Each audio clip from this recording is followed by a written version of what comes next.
কোরআন যদি আমি একটু তেলাওয়াত করি দিনের শুরুতে তেলাওয়াত করার কারণে আমার বরকত হবে।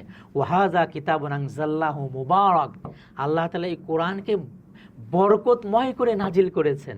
তো এই যে এক পাঁজরের হাড় আর এক পাঁজরের ভিতর ঢুকে গেল, এই অবস্থায় কবর তাকে ছেড়ে দেবে না, এই অবস্থায় কিয়ামত কায়েম হওয়ার আগ পর্যন্ত ধরে রাখবে। এই মোবাইল হলো সবচেয়ে বড় ফিতনা। এখানে দেখেন মানুষ এমন কিছু নাই যে দেখতে পারতেছে না।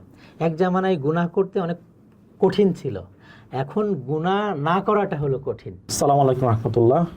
সবাইকে নিউরো বাইন্ডিং পডকাস্টে স্বাগতম। তো আজকে আমরা যে পডকাস্টটি করতেছি, আজকে আমাদের মাঝে এমন একজন আছেন যিনি শুধু নলেজ নিয়ে কাজ করেন না, তিনি মানুষের হেদায়েতের জন্য কাজ করেন। তো আমাদের এখানে আজকে আছেন ইলম স্টাডিজের ফাউন্ডার সাদ আবদুল্লাহ ভাই। তো সাদ আবদুল্লাহ ভাই, আপনাকে স্বাগতম নিউরো বাইন্ডিং পডকাস্টে। কেমন আছেন ভাই? আলহামদুলিল্লাহ, আপনাকে অসংখ্য ধন্যবাদ, অভিনন্দন যে আপনি এরকম একটা দিনই উদ্যোগ নিয়ে এই পডকাস্টটি করতেছেন। তো আল্লাহ তাআলা আপনাকে এবং আমাদের সবাইকে এটাকে হেদায়েতের জরিয়া হিসাবে কবুল করেন। ভাইয়া, আল্লাহ তাআলার অসংখ্য শুকরিয়া যে আল্লাহ তাআলা আমাদেরকে ভালো রেখেছেন। হযরত আলী রাদিয়াল্লাহু তাআলা আনহু বলেন, বান্দা যখন তার নিয়ামতের শুকরিয়া আদায় করে তো আল্লাহ তাআলা ওই নিয়ামতকে বাড়িয়ে দেন। এটা হলো এমন যে আমি যদি কোনো নিয়ামতের উপর শুকরিয়া আদায় করলাম, তো আল্লাহ তাআলার উপর কোনো জিনিস জরুরি না, কিন্তু বান্দা যে ওই নিয়ামতের উপর শুকরিয়া আদায় করলো, তো আল্লাহ তাআলা নিজের উপর জরুরি করে নেন, আল্লাহ তাআলা ওই বান্দাকে ওই নিয়ামত বাড়িয়ে দেবেন। তো আমরা যদি সর্ব অবস্থায় আল্লাহ তাআলার নিয়ামতের শুকরিয়া আদায় করি, তো আল্লাহ তাআলা আমাদেরকে বাড়াইতেই থাকবেন। এবং দেখেন, এই মুহূর্তে কত মানুষ আছে দুনিয়াতে, তারা হাসপাতালের বেডে কাতরাচ্ছে। আমরা কত সুন্দর হাঁটাচলা করতে পারতেছি, কথা বলতে পারতেছি। কত মানুষ এমন দুনিয়াতে আছে কথাই বলতে পারে না, কত মানুষ আছে চোখে দেখতেই পারে না।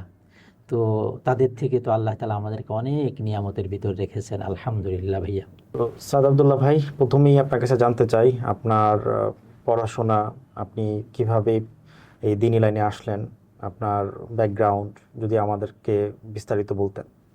তো ভাইয়া, আমার ব্যাকগ্রাউন্ড হলো যে আমাদের মাশাআল্লাহ সবাই জেনারেল, আব্বু জেনারেলে, তো মাশাআল্লাহ পরবর্তীতে দিন পান।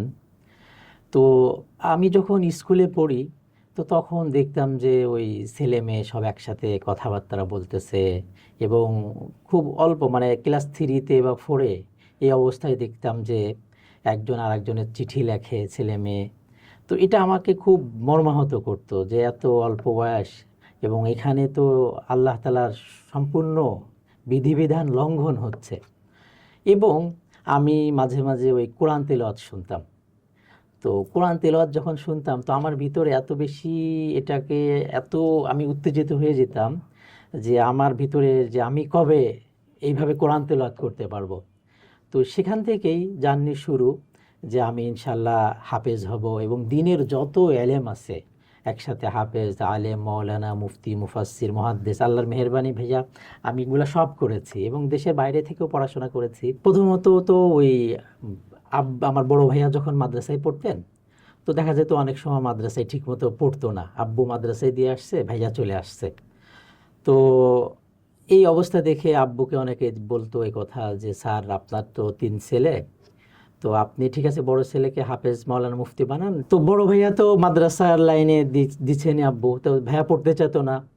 তো দেখা যেত যে মানে আব্বু এরকম যে সবাই কথা বলতো, স্যার তাহলে এক ছেলেকে আপনি মাদ্রাসায় পড়ান আর বাকি ছেলেদেরকে আপনি জেনারেল লাইনে পড়ান। তো আব্বু দেখা যেত যে চুপ থেকে কিছু সময় চুপ থাকতো, এরপরে বলতো, অ্যান্সার দিত এইভাবে যে, দেখেন আমারও তো মন চায় আমার 2-1টা ছেলেকে আমি ইঞ্জিনিয়ার, ডাক্তার বানাই, কিন্তু আমি এই জুলুম কোন ছেলের উপর করব এটা আমি ভেবে পাচ্ছি না। তো তারা জিজ্ঞেস করতো, ভাই স্যার এটা কি জুলুম? তো বলতো, দেখো আমি যে ছেলেকে হাফেজ, মাওলানা, মুফতি বানাবো, তো তারা কাল কিয়ামতের মাঠে আল্লাহ তাআলার থেকে অনেক বড় নিয়ামত পাবে, অনেক পুরস্কার পাবে। তো অন্য ছেলেরা যখন দেখবে যে আমার ভাই এত পুরস্কারে পুরস্কৃত হচ্ছে, আর আমরা আজকে ওই নিয়ামত পাচ্ছি না, ওই পুরস্কার আমরা পাচ্ছি না, তো তখন যে আমার কাছে আসবে, এসে বলবে যে, আব্বু আমি কি অপরাধ করেছিলাম, আপনি ভাইয়াকে বা আমার এক ভাইকে আপনি মাদ্রাসায় দিলেন, সে হাফেজ হলো, আর আমরা তো ওই হাফেজ যে নিয়ামত পাচ্ছেন আল্লাহ তাআলা থেকে, আজকে আমরা তো এই নিয়ামত থেকে বঞ্চিত। তো আব্বু আমরা তো কি অপরাধ করেছিলাম?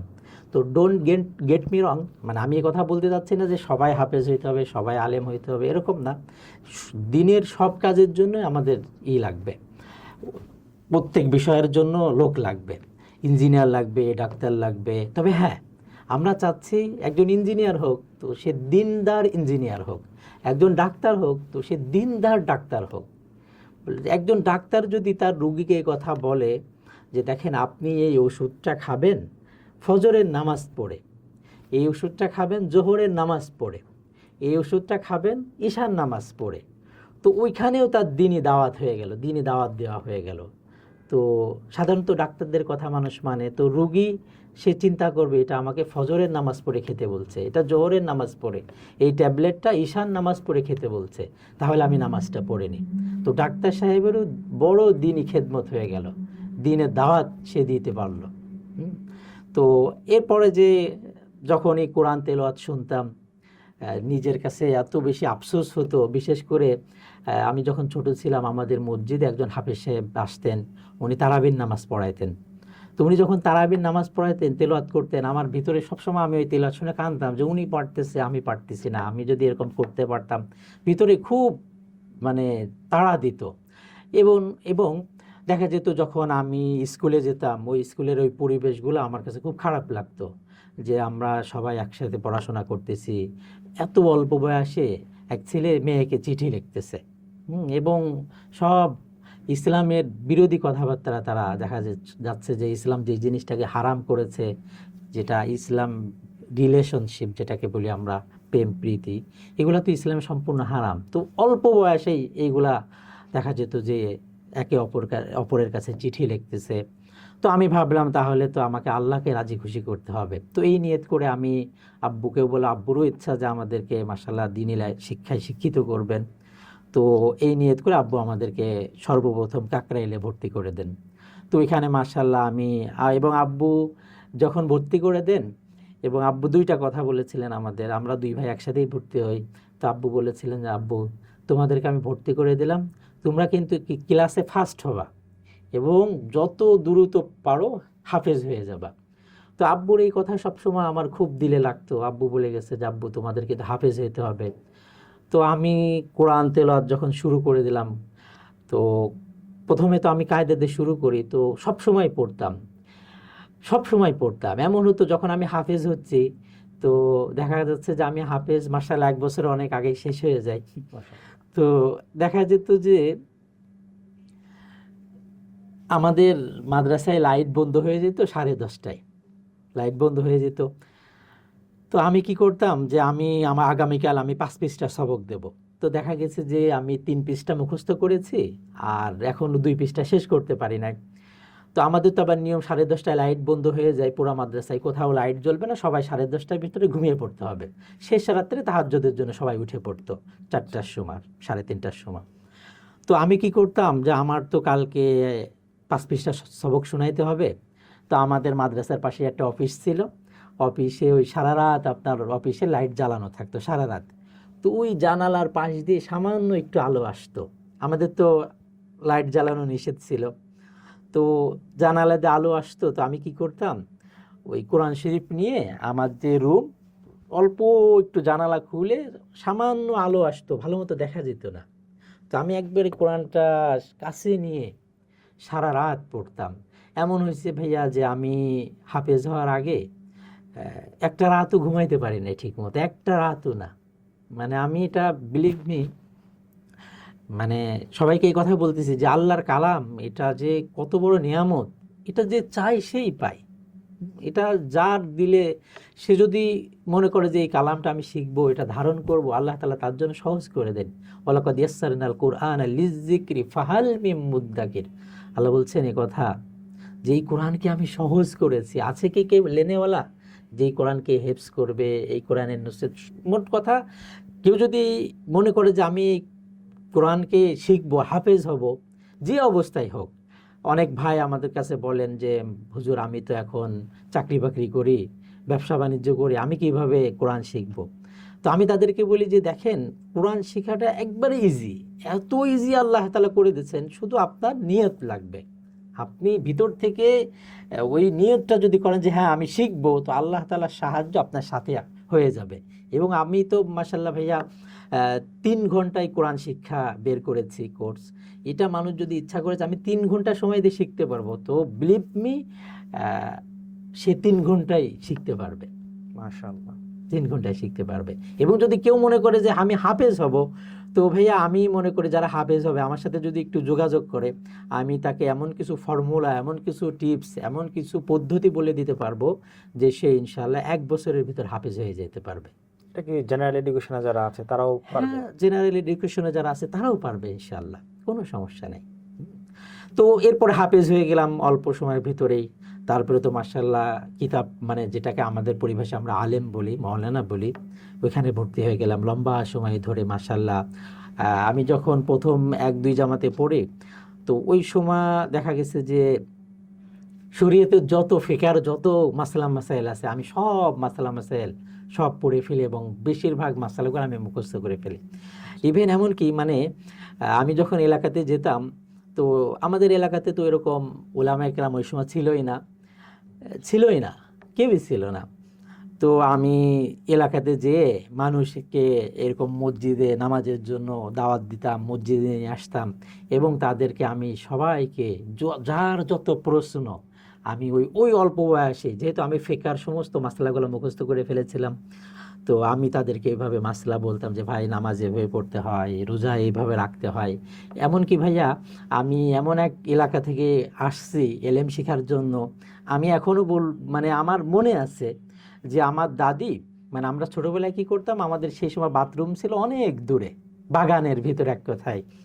তো আমাদের এলাকাতে মানুষ রমজান মাসে, আমি নিজে চোখে দেখেছি যে আমাদের এলাকাতে মানুষ সাহারি, যেটা আমরা সাহারি খাই, সুবে সাদেকের আগে তো সাহারি খেতে হয়, কিন্তু দেখা গেছে সুবে সাদেক হয়েছে ফর এক্সাম্পল 4:30 বা 4টার সময় শেষ হয়ে গেছে সাহারির। আমাদের এলাকার মানুষ ঘুম থেকে উঠছে 6টা, 6:30, 7টায়, তো তারা 6টা বা 7টার সময় সাহারি খাইত। এইভাবে যে দরজা জানালা তারা বন্ধ, রাতের বেলা বন্ধ করে ঘুমাইতো, তো সকালবেলা তো দরজা জানালা বন্ধ থাকতো, তো পশম দেখা যেত না। তো তারা মনে করতো যতক্ষণ পর্যন্ত পশম না দেখা যায় ততক্ষণ পর্যন্ত সাহারি খাওয়া যায়। তো সকাল 6টার সময়, 7টার সময় তারা এরকম উঠে জানালা দরজা বন্ধ মানে খুলতো না, বন্ধ অবস্থায় তারা সাহারি খাইতো। এমন হয়েছে, আমি একটা ঘটনায় আপনাকে বলি, আপনি বুঝতে পারবেন, যে আমরা ছোটোবেলায় ওই বাথরুম বা টয়লেট অনেক দূরে ছিল বাগানে। তো আমরা ছোটোবেলায় একবারে ছোটো ছিলাম, 3 বছর বা 4 বছর, তো কি করতাম, আমরা ছোটোবেলায় দাদির সাথে ঘুমাইতাম, তো জানালা খুলে আমরা প্রস্রাব করার জন্য, মানে জানালা দিয়ে প্রস্রাব করতাম বাইরে। তো রমজান মাসে কি হতো যে আমার দাদি যখন জানালা খুলতে যাব দৌড়ায় আসতো, দৌড়ায় এসে জানালা খুলতে দিত না, আমাদেরকে জড়ায় ধরে এরকম নিয়ে চলে যেত, জানালা খুলতে দিত না। কেন? যে জানালা খুললে বাইরের আলো আসবে, আর আলো আসার পরে আপনার পশম দেখা যাবে, আর পশম দেখা গেলে তো সাহারি খেতে পারবে না। তো এইরকম একটা পরিবেশে যখন ছিলাম, তো তখন থেকে মানুষ এইরকম জিহালতের ভিতরে ছিল। তো আমার খুব ইচ্ছা ছিল যে আমি এলমে দিন অর্জন করব, দিনী জ্ঞান হাসিল করব এবং এই দিনী জ্ঞান পুরো বিশ্বে ছড়িয়ে দেব। ওই সময় থেকে একটা স্বপ্ন ছিল। তো এই স্বপ্ন নিয়ে পড়াশোনা করি। পড়াশোনা তো মাশাআল্লাহ কাকরাইলে লম্বা সময় 15 বছর পড়াশোনা করলাম। এরপরে আমি চলে আসলাম হাটহাজারীতে, ওইখানে দাওরা হাদিস শেষ করি। দাওরা হাদিস শেষ করার পরে ওইখানে ইফতা পড়া শুরু করি। ইফতা মানে মুফতি, অর্থাৎ ইসলামিক ল। আপনার ইসলামিক ল দ্বারা উদ্দেশ্য একজন মানুষ চলার জন্য শরীয়তের বিধিবিধান যা আছে ওইখানে এই জিনিসগুলো শেখানো হয়, এবং উচ্চটার ডিগ্রি যেটাকে বলে পিএইচডিও বলা যেতে পারে। তো আমি ওইখানে মুফতি পড়া শুরু করে দিলাম। এরপরে মুফতি হলাম মাশাআল্লাহ। মুফতির পরে তারপরে মুহাদ্দিস, অর্থাৎ হাদিসের উপরে যেটাকে বলে, তো হাদিসের উপর পিএইচডি যেটাকে বলে এটা শুরু করলাম আমি ওখানে, ডক্টরেট। তো ওইখানে হাদিস লম্বা সময় হাদিসও পড়লাম, এরপরে তাফসির পড়েছি ওইখানে। তো মোট কথা লম্বা সময় আমি যত ধরনের বাংলাদেশের যত ডিগ্রি আছে আল্লাহর মেহেরবানি সবগুলাই শেষ করে ফেলি। ভাইয়া এর জন্য জ্ঞানের পিপাসা তো সবসময় ভিতরে ছিল। তো জ্ঞান তো মাশাআল্লাহ দেশে যত পড়াশোনা আছে আমি শেষ করলাম। এরপরে দেশের বাইরে ভাবলাম যে কিছু এলেম দেশের বাইরে থেকে অর্জন করতে হবে। তো এই নিয়ত করে দেশের বাইরে মিশরে কিছু পড়াশোনা করলাম। এরপরে ইন্ডিয়া থেকেও আমি মাশাআল্লাহ অনেক বড় বড় উস্তাদদের থেকে উলুমে হাদিসের ব্যাপারে ওনাদের থেকে আমি জ্ঞান অর্জন করেছি। তো এইভাবে মোটামুটি এই জার্নিটা এখনও চালু আছে, এলেমের এই জার্নি। এবং আমি হিন্দুস্তান এবং মিশর, সৌদি আরব বড় বড় যারা ডক্টর ওনাদের সাথে এখনও মাশাআল্লাহ সম্পর্ক আমি রাখছি। আমি ওনাদের থেকে এখনও জ্ঞান অর্জনের ভিতরে আছি এবং আমার ইচ্ছা যে ইনশাআল্লাহ আমি মৌত পর্যন্ত যাতে জ্ঞান অর্জন করতে পারি, আল্লাহ তাআলা মৃত্যুর আগ পর্যন্ত যাতে আমি শিখতে পারি, এলেম হাসিল করতে পারি। এই দোয়া আমি সবার কাছেই চাই যে আমি যাতে কাল কিয়ামতের মাঠে এলেম শিখে নেওয়ালা অর্থাৎ তলাবুল এলেম হিসাবে আমি যাতে আল্লাহ তাআলার সামনে দাঁড়াইতে পারি। এটাই আমার স্বপ্ন, এটাই চাওয়া পাওয়া। কেননা যে ব্যক্তি এলেম শিক্ষা করার জন্য কোনো পথ অবলম্বন করলো, হাদিসে আছে আল্লাহ তাআলা তার জান্নাতের রাস্তাকে সহজ করে দেন। আর এলেম শিখা অবস্থায় যদি কেউ মৃত্যুবরণ করে তো আল্লাহ তাআলা তার শহীদি মৃত্যু দান করেন। সে শাহাদত, মানে শাহাদতের যেই আপনার ফজিলত, মানে একজন শহীদ আল্লাহ তাআলার কাছ থেকে যা পাবে, যেই মর্যাদা, যেই পুরস্কার।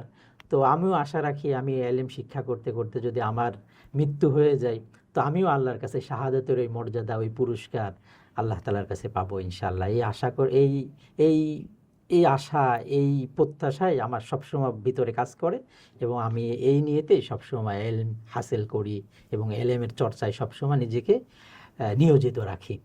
আচ্ছা, মাশাআল্লাহ। আপনার পড়াশোনার জার্নি তো অনেক লম্বা। তো এই পড়াশোনার জার্নিতে আপনার এমন কোনো টার্নিং পয়েন্ট আছে যেটাকে আপনার আরও বেশি, মানে এই ইলম যে পিপাসু আপনি, এটাকে আরও অনেক দূর নিয়ে যাওয়ার জন্য এরকম কোনো ঘটনা কি আছে যেটা আপনাকে অনুপ্রাণিত করেছে? তো ভাইয়া অনেক সুন্দর একটা প্রশ্ন করেছেন। আমি একটা ঘটনাই বলি এই প্রশ্নের অ্যান্সার হিসাবে। আমি ছোট অল্প বয়সে তো মাদ্রাসায় ভর্তি হয়ে যাই। তো আমি একদিন ওই গোসল করতে, আমাদের নদী আছে বাড়ির পাশে, তো নদীতে গোসল করার জন্য নদীতে গেছি। তো সবাই আমাদের স্যারের ছেলে হিসাবে চেনে, আমি সাহেবের ছেলে হিসাবে চেনে। তো মানে আমি মাত্র মাদ্রাসায় ভর্তি হয়েছি, মাত্র কোরআন সে সময় শুরু করছি এরকম। তো বোনদের ভিতর ছুটির ভিতর যখন বাড়িতে গেছি গোসল করতে নদীতে নামছি, তখন আমার এলাকার কিছু মাশাল্লাহ ওনারা দিনের প্রতি আগ্রহ, তো আমাকে প্রশ্ন করা শুরু করছে। তো ভাইয়া আমার এখন মনে আছে উনি গোসল করা অবস্থায় আমাকে 42টা প্রশ্ন করছে। তো আমি ওই সময় তো মাত্র অল্প বয়স, তো আমি তার মাশাল্লাহ কিছু, যেহেতু আগে থেকেও আমাদের বাসায় আমরা ইসলাম চর্চা করতাম এবং দিনের উপর আমল করার, সবাই দিনের উপর আমল করতো, প্র্যাকটিসিং মুসলিম একটা পরিবার আমাদের। তো তার কিছু অ্যান্সার তো আমি দিতে পারছি এবং কিছু অ্যান্সার আমি দিতে পারি নাই, আসলে আমি জানি না, আমি পড়াশোনাই করি নাই। তো তখন থেকে ভিতরে একটা স্বপ্ন ছিল যে আমি এলেমের যত শোভা আছে, যত শাখা আছে, আমি ইনশাল্লাহ অর্জন করব, শিখব এবং আমি নিজে এটার উপর আমল করব এবং পুরা বিশ্ববাসী যাতে আমার এলেম দ্বারা উপকৃত হইতে পারে, এই দিক খেয়াল করেই পরবর্তীতে আমি লম্বা সময় এলেমের জন্য ব্যয় করি এবং হাসিল করি, এলেম অর্জন করি। আমরা সবাই জানি যে দিন জানাটা আমাদের জরুরি, কিন্তু এটা আমরা নিজেরা অ্যাপ্লাই করতে পারি না বা মানতে পারি না। তো আপনার ক্ষেত্রে এই ট্রান্সফরমেশনটা কীভাবে হলো? সুন্দর প্রশ্ন ভাইয়া। তো আমি, আপনি এবং আরও দিনী ভাই বোন যারা আছেন তাদের উদ্দেশ্যেও আমার এই কথা বলা যে দেখেন, সর্বপ্রথম আমাদের দিলটাকে তৈয়ার করতে হবে। দিল যখন তৈয়ার হয়ে যায় না তখন অনেক কষ্ট মনে হয় না। আমি একটা ঘটনা বলে আপনার আরও সহজ হয়ে যাবে। আমি যখন হাটাজারিতে পড়তাম তো আমি দেখেছি ওই খেলাধুলা চলছে, মনে হয় সম্ভবত বিশ্বকাপ খেলা, ফুটবল বিশ্বকাপ। তো অনেক বড় লোক বাবা, তার এক সন্তান, একই ছেলে। তো ওই ছেলে সে এখন ফুটবল খেলা দেখবে। তো এখন এই ফুটবল খেলা আপনার খেলা মানে বড় পর্দায় দেখবে সবাই একসাথে, এবং বাংলাদেশ টাইম অনুযায়ী আমার যতটুকু মনে পড়ে এই খেলাটা হয়তো বা 3টা বা 3:30, 4টা থেকে শুরু হবে। কিন্তু ওই ছেলেকে আমি দেখেছি যে যেখানে খেলা দেখছে ওইখানের পাশেই হলো ডাস্টবিন এবং মশা, দুর্গন্ধ। তো এখন ওই সন্তান সে খেলা দেখবে সারা রাত বাইরে, এখন বাবা তাকে অনেক জোর করে যে তুমি আসো, রাতে আগে ঘুমাও, তোমাকে আমি ওই সময় জাগিয়ে দেব। কিন্তু ছেলে মানে সবার সাথে একসাথে খেলা দেখবে তো এই যে তার দিল তৈরি হয়ে গেছে যে এই খেলা আমাকে কোনোভাবে মিস করা যাবে না। তো তখন যে সে মশার কামড় খাচ্ছে এবং দুর্গন্ধ আসতেছে এবং সারা রাত জেগে, তার বাবা আমাকে নিজে বলেছে যে হুজুর, আমি এই বাচ্চাকে যখন রাতে পড়াইতে বসাই তো সে 5 মিনিটও পড়তে পারে না, ঘুমিয়ে যায়।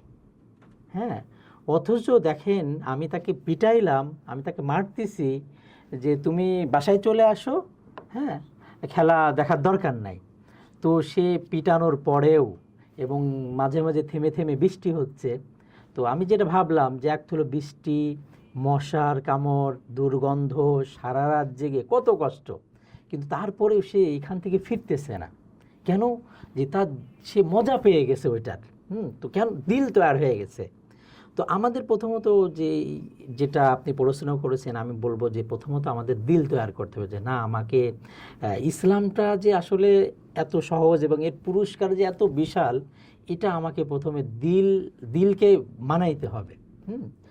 তো এটার ব্যাপারে বিস্তারিত আলোচনা হয়তো সামনে হবে ইনশাল্লাহ। আর দ্বিতীয় কথা হলো যে শয়তান কখনোই আমাদের ভালো জিনিস অর্থাৎ আমাদের আখেরাতকে, মানে আমরা যে আখেরাতের আমল করতে পারি বা আখেরাতের ফিকিরমান্দ হইতে পারি, সে কখনো এই জিনিসটা চায় না। তো যেহেতু এই জিনিস শয়তান চায় না, তো শয়তানের বাধা তো আছেই, এবং ইভেন নফস অর্থাৎ আমাদের দিলও তৈরি না এটার জন্য। তো এর জন্য ভাইয়া সর্বপ্রথম আমাকে দিল তৈরি করতে হবে এবং ভালো কারো সোহবত লাগবে। বড়দের সোহবত, সারাউন্ডিং বা পরিবেশ আমাদের লাগবে। তো এই পরিবেশটা যদি আমি পেয়ে যাই ইনশাল্লাহ, তাহলে আমার দিনের উপর আমল করা খুবই সহজ হয়ে যাবে ইনশাল্লাহ। আপনার ইলমি স্টাডিজ শুরু করার আইডিয়া কিভাবে আসলো? মাশাল্লাহ, অনেক সুন্দর কথা বলেছেন। তো ভাইয়া আমি হলো এমনি তো মাশাল্লাহ ফিজিক্যালি অনেক মানুষের সাথে কথা বলেছি এবং দিনের লাইনে নিয়ে আসার জন্য এখনও কাজ করে যাচ্ছি। তো আমি দেখলাম যে আমি যদি এইভাবে ফিজিক্যালিভাবে যদি আমি মানুষকে দিনের পথে নিয়ে আসতে চাই বা জ্ঞানের আলো ছড়িয়ে দিতে চাই, তো আমি দেখলাম যে অত বেশি মানুষকে আমি টার্গেট করতে পারছি না বা আমার দ্বারা উপকৃত হচ্ছে না। তো আমার মাথার ভিতর আসলো যে আমি এমন কি পন্থা অবলম্বন করলে পুরা বিশ্বে, আমি হয়তো বা যেতে পারছি না ইউরোপ আমেরিকাতে, কিন্তু আমি ভাবলাম যে আমার জ্ঞান তো যাওয়া সম্ভব। তো এই নিয়ে আমি খুব ফিকির করতাম যে কি করা যায়। তো আল্লাহ তাআলা একদিন আমার অন্তরের ভিতরে কথা ঢাললো যে আমি যদি একটা এমন অর্থাৎ অনলাইন শিক্ষার এডুকেশন নিয়ে যদি আমি একটু কাজ করি, তাহলে আমি অনেক অল্প সময়ের ভিতরে অনেক মানুষকে দিন শিখাইতে পারবো। তো এই নিয়ত করেই আমি মাশাআল্লাহ ইলমি স্টাডিজ চালু করি।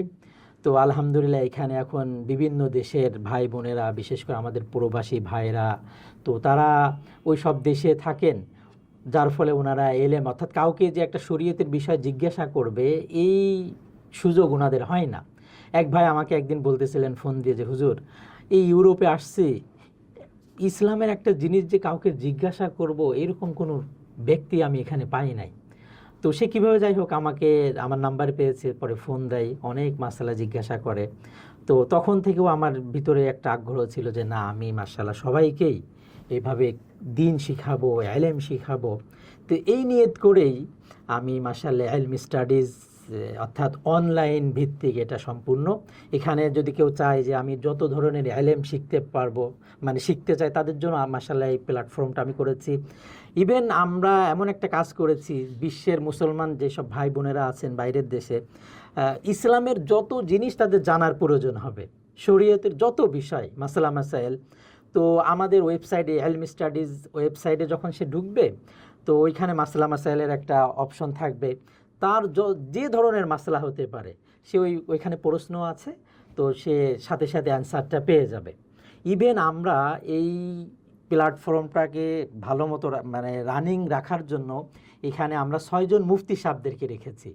সে যদি কোনো ওইখানে যদি তার প্রশ্ন না পায়, তো সে আমাদের হোয়াটসঅ্যাপে হোক বা আমাদের ওয়েবসাইটে সাথে সাথে নক করতে পারবে ওই বিষয়, অর্থাৎ শরীয়তের যত বিষয় আছে সে সাথে সাথে নক করে আমাদের থেকে ওই বিষয়টা জেনে নিতে পারবে।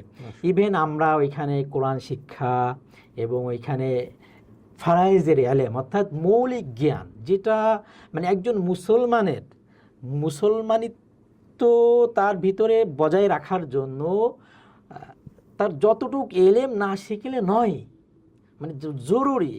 হ্যাঁ, যেমন মানুষের বেঁচে থাকার জন্য খেতে হয়, পান করতে হয়, না হলে সে বাঁচতে পারবে না। তদ্রূপভাবে একজন মানুষের যতটুক এলেম না শিখলে, অর্থাৎ যে আল্লাহ রসুল সাল্লাল্লাহু আলাইহি সাল্লাম হাদিসের ভিতরে এই কথা বলেছেন, তলাবুল ইলমি ফরিদাতুন আলা কুল্লি মুসলিম ও মুসলিমা, মানে একজন মুসলমান বান্দাবান্দির জন্য যতটুক এলেম শিক্ষা করা ফরজ, আমাদের এলম স্টাডিজ মাশাআল্লাহ ওই ফারজিয়াতে এলেমের উপর কাজ করছে। তদ্রূপভাবে যদি কেউ আরও উচ্চাঙ্গের এলেম হাসিল করতে চাই, তো তাদের জন্য মাশাআল্লাহ আমাদের এখানে এই ব্যবস্থা রেখেছি আমরা। ইভেন যদি কোনো বাচ্চারা, অনেক সময় আছে যে মাদ্রাসায় তারা হয়তো বা কষ্ট হয়ে যায় পড়াশোনা, তো আমরা এমন একটা সিস্টেম রেখেছি যে সে বাসায় থাকবে, তো বাসা থেকেই সে হাফেজ হইতে পারবে আলহামদুলিল্লাহ। হ্যাঁ, সে ওইখান থেকেই ওই জ্ঞান অর্জন করতে পারবে।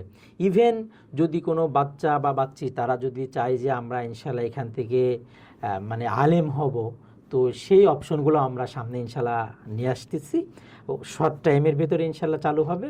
তো তারা ওইখানে বসে বসেই বাইরের দেশে থেকেই বা বাংলাদেশেও অনেক মানে আছে যে গার্ডিয়ান, তারা তাদের সন্তানদেরকে দেখা যাচ্ছে যে এই রাস্তার যে বর্তমানে যে ফিতনা দেখা যাচ্ছে, কিছুদিন আগেও আমি দেখেছি যে একজন বোন সে রাস্তা দিয়ে যাচ্ছে, তাকে জোর করে তুলে নিয়ে চলে যাচ্ছে।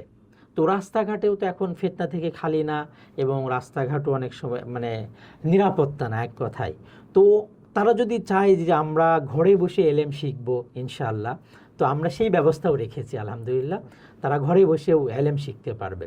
তো এই সব ওভারঅল চিন্তা করে আমরা এলম স্টাডিজটা চালু করেছি, পুরো বিশ্বের মুসলমান যাতে এখান থেকে উপকৃত হইতে পারে, হার লাইনের উপকৃত, কোরআনের এলেম, হাদিসের এলেম, তাফসিরের এলেম, সব এলেম ইনশাল্লাহ আমরা এখান থেকে দিতে পারবো আল্লাহ চাহেন তো। তো সান ভাই, শুরুতে আপনার সবচেয়ে বড় চ্যালেঞ্জ কি ছিল? আচ্ছা আচ্ছা, মাশাআল্লাহ। শুরুতে ভাইয়া যে সবচেয়ে বড় চ্যালেঞ্জ ছিল হলো যে এটা হলো যে সারা বিশ্বে যদি আমি আমার এলেমটা প্রসার করতে যাই, তাহলে তো আমার কিছু টেকনিক্যাল ইস্যু আছে। তো টেকনিক্যাল ইস্যু যেহেতু আছে, তো আমাদেরই এক ভাই আছে মাশাআল্লাহ, আমি তার জন্য সবসময় দোয়া করি। তো ওই ভাইয়ার জন্য আপনারাও দোয়া করবেন। উনি মাশাআল্লাহ আমাকে এই টেকনিক্যাল ইস্যু যা আছে এত সহজভাবে আমাকে উনি সাপোর্ট দিতেন এবং আমাকে শিখাচ্ছেন প্রতিনিয়ত। এখন আমি শিখছি ভাইয়ের কাছ থেকে। তো এইভাবে আমি একটা রাইট হু, সেই ভাইয়া আমার জন্য একটা রাইট হু, তো আমি এই রাইট হুটা নিয়ে নিই। তো এরপরে চ্যালেঞ্জ তো ভাইয়া কি বলবো, এখানে তো চ্যালেঞ্জের শেষ নাই, প্রতিনিয়ত আসছে। প্রথমত তো দিনই কাজে বাধা আসবেই। দেখেন আমাদের নবী রাসূল আদম আলাইহিস সালাম থেকে নিয়ে আজ পর্যন্ত নবী রাসূল বলেন, সাহাবা ইকরাম, তাবেঈন, তাবেঈন, যারাই দিনের কাজ করতে গেছে তারাই এই বাধার সম্মুখীন হয়েছে। আমরা যদি আমাদের নবীর দিকে একটু তাকাই, আল্লাহ রসুল সাল্লাল্লাহু আলাইহি সাল্লাম নবুয়তের পরে আল্লাহ রসুল এই কথা বলতেন, লাইসাত লি রাহা, মানে নবুয়তের পরে আল্লাহ রসুল একটা মুহূর্তের জন্য যে একটু চায়েন সুকুন, হ্যাঁ একটু ভালো থাকবে, এই সুযোগ হয় নাই। কেন? যে দিনের পথে এরকম বাধা আসবেই। হ্যাঁ, মানুষের বাধা, শয়তানের বাধা। ইভেন দেখেন আমি যখন এলম স্টাডিজ শুরু করি, তো কত টাকা খরচ হয়েছে আমাদের এমপ্লয় আছে, আমাদের সাপোর্ট দেওয়ার জন্য বিভিন্ন ইঞ্জিনিয়াররা আছে, ওনারা সাপোর্ট দিচ্ছেন। হ্যাঁ, দেখেন কোরআন এত বড় একটা জিনিস, আমরা দুনিয়াবি শিক্ষা অর্জন করার জন্য কত টাকা খরচ করছি, কত টাকা। ইভেন আমাদের ওইখানে একজন, আমি নিজে দেখেছি, বাবা মানুষের কাছে হাত পেয়ে মানে বিভিন্ন এলাকাতে যে মানুষের কাছে যে বলতো যে আমার সমস্যা, মানে ঘর বাড়ি পুড়ে গেছে, টাকা দেন।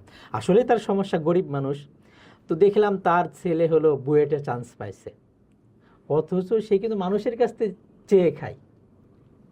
তো যখন ছেলে বুয়েটে চান্স পেয়েছে, আমার এখনও মনে আছে এই ঘটনাটা, তো অনেক টাকা লাগবে, অনেক টাকা লাগবে। তো দেখেন সে তার 1 টাকা নাই, বরঞ্চ সে ঋণী। আমি যখন তার ছেলে বুয়েটে চান্স পায় তখন সে ঋণী। তো তখন যে সে প্রায় ওই জামানাতে, আজ থেকে আরও প্রায় 30 বছর কম বেশি হবে, তখন সে প্রায় ওই জামানায় অনেক টাকা, 2 লাখ টাকা তার লাগবে ছেলের জন্য বা বিভিন্ন সব কিছু মিলে। তো সে এই টাকা ব্যবস্থা করে ফেলছে অল্প টাইমে, প্রায় 3-4 দিনের ভিতরে। তো দেখেন দুনিয়াবি শিক্ষার জন্য আমরা কত কষ্ট করি। আমি ভাইয়া দুনিয়াবি শিক্ষার কথা কি বলবো, আমি যেখানে পড়তাম, তো আমাদের প্রতিষ্ঠানের পাশেই একটা বিশাল বড় প্রতিষ্ঠান আছে। তো আমি দেখেছি যে মা তার সন্তানকে প্রতিষ্ঠানে দিয়ে সে বাইরে বসে আছে, রাস্তায় বিশ্বাস করেন এমন একটা মুহূর্ত নেই যে 5-7টা গাড়ি ওই রাস্তা দিয়ে অতিক্রম করছে না। তো মা, আমি দেখলাম সকালে মা রোদের ভিতরে বসে আছে, গাড়ি ঘোড়া ধুলাবালি চিৎকার চিল্লাচিল্লি, স্কুলে দিয়ে মা বসে আছে সকাল থেকে দুপুর পর্যন্ত। দুপুরে আবার ওইখানে গেলাম, দেখি মা তখনও বসে আছে। হ্যাঁ, বৃষ্টির কাল ছিল আমার মনে আছে। তো মা মানে ছাতাও নাই, দেখি যে এইভাবে একটা কাপড় দিই, তারপরে সে ভিজতেছে। দুপুরে বিকালে যে দেখি যে ওই মা ওই অবস্থায় বসে আছে সন্তানের লেখাপড়ার জন্য, মানে স্কুলে দিয়ে সে বাইরে বসে আছে। তো দেখেন দুনিয়াবি এই শিক্ষার জন্য আমরা টাকা পয়সা মানে নিজেদের জীবন তো ক্ষয় করি, ইভেন মা বাবাও তাদের সন্তানের জন্য জিন্দেগিকে ক্ষয় করে দেয়। তো এটা এমন যেটা দুনিয়ার ফায়দা। হ্যাঁ, এটা এমন না যে সে আখেরাতে নিয়ে যেতে পারবে পরকালে। হ্যাঁ, যদি সে ভালো কাজ করে অবশ্যই নেবে। কিন্তু ভাইয়া এই যে মা বাবা কষ্ট করতেছে, সন্তান কষ্ট করতেছে, আর এই যে কষ্ট করতেছে এটা কিন্তু মানে গ্যারান্টি নাই, গ্যারান্টি দিতে পারবে না ভাইয়া যে আমি ইঞ্জিনিয়ার হলাম, ডাক্তার হইলাম, আমি যে এটা দিয়ে আসলে কামাই করতে পারবো, এটার গ্যারান্টিও নাই। আমি একটা আপনাকে ঘটনা বলে আপনি বুঝবেন। আমি একবার ভাইয়া দুবাই থেকে আসতেছিলাম, তো আমার পাশেই জার্মানি থেকে সে ইঞ্জিনিয়ারের উপর ডক্টরেট করে সেও আসতেছে। তো আমি তার সাথে পরিচয় হলাম। পরিচয় হওয়ার পরে তো সে যখন আসতেছে, তো প্লেনের ভিতরেই তার মাথা ব্যথা শুরু হয়েছে। তো আমি ওই সময় একটু দোয়া পড়ে ফু দিলাম, সে ভালো। তো পরে আমরা এয়ারপোর্ট থেকে আমি আমার বাসায় চলে গেলাম, সে তার মতো চলে গেল। তো ভাইয়া এটা একটা বিশাল মানে এত মর্মাহত একটা ঘটনা, আমি ভুলতে পারি না। তো ওই ডক্টর যখন সে বাড়িতে গেছে, তার মাথা ব্যথা আবার শুরু। মাথা ব্যথা তো মাথা ব্যথা, তার বাবা আমাকে পরে বলেছে যে এত বেশি মাথা ব্যথা ছেলের, মানে ছেলে মাথা দেওয়ালের সাথে এরকম করতেছে, নিজের মাথা নিজে দেওয়ালের সাথে বাড়িতে আঘাত করতেছে। তো 1 দিন 2 দিন মাথা ব্যথা ভালো হয় না। তাকে যখন হাসপাতালে নিয়ে যাওয়া হয়েছে, তো কোনোভাবে মাথা ব্যথা ভালো হচ্ছে না। ইভেন যখন মৃত্যুর একবারে সময় ঘনিয়ে আসছে, তখন তার মা বাবা মাশাআল্লাহ দিনদার ছিল। তো মা বাবা পাশে বসে কান্না করতেছে আর সন্তানকে কথা বলতেছে, বাবা তুমি কালেমা পড়ো, তুমি কালেমা পড়ো, লা ইলাহা ইল্লাল্লাহ। তো ভাইয়া আমি এই ঘটনা আমার এখনো মাঝে মাঝে যখন মনে পড়ে আমি ভুলতে পারি না। তো ওই সন্তান তার বাবাকে মানে সে তো বাবা মা কালেমা পড়তে বলতেছে, এক সময় ওই সন্তান রাগ হয়ে যায়, বলে চুপ করো, তোমরা সারা জীবন আমাকে সিএটি ক্যাট ডিওজি ডগ শিখাইছো।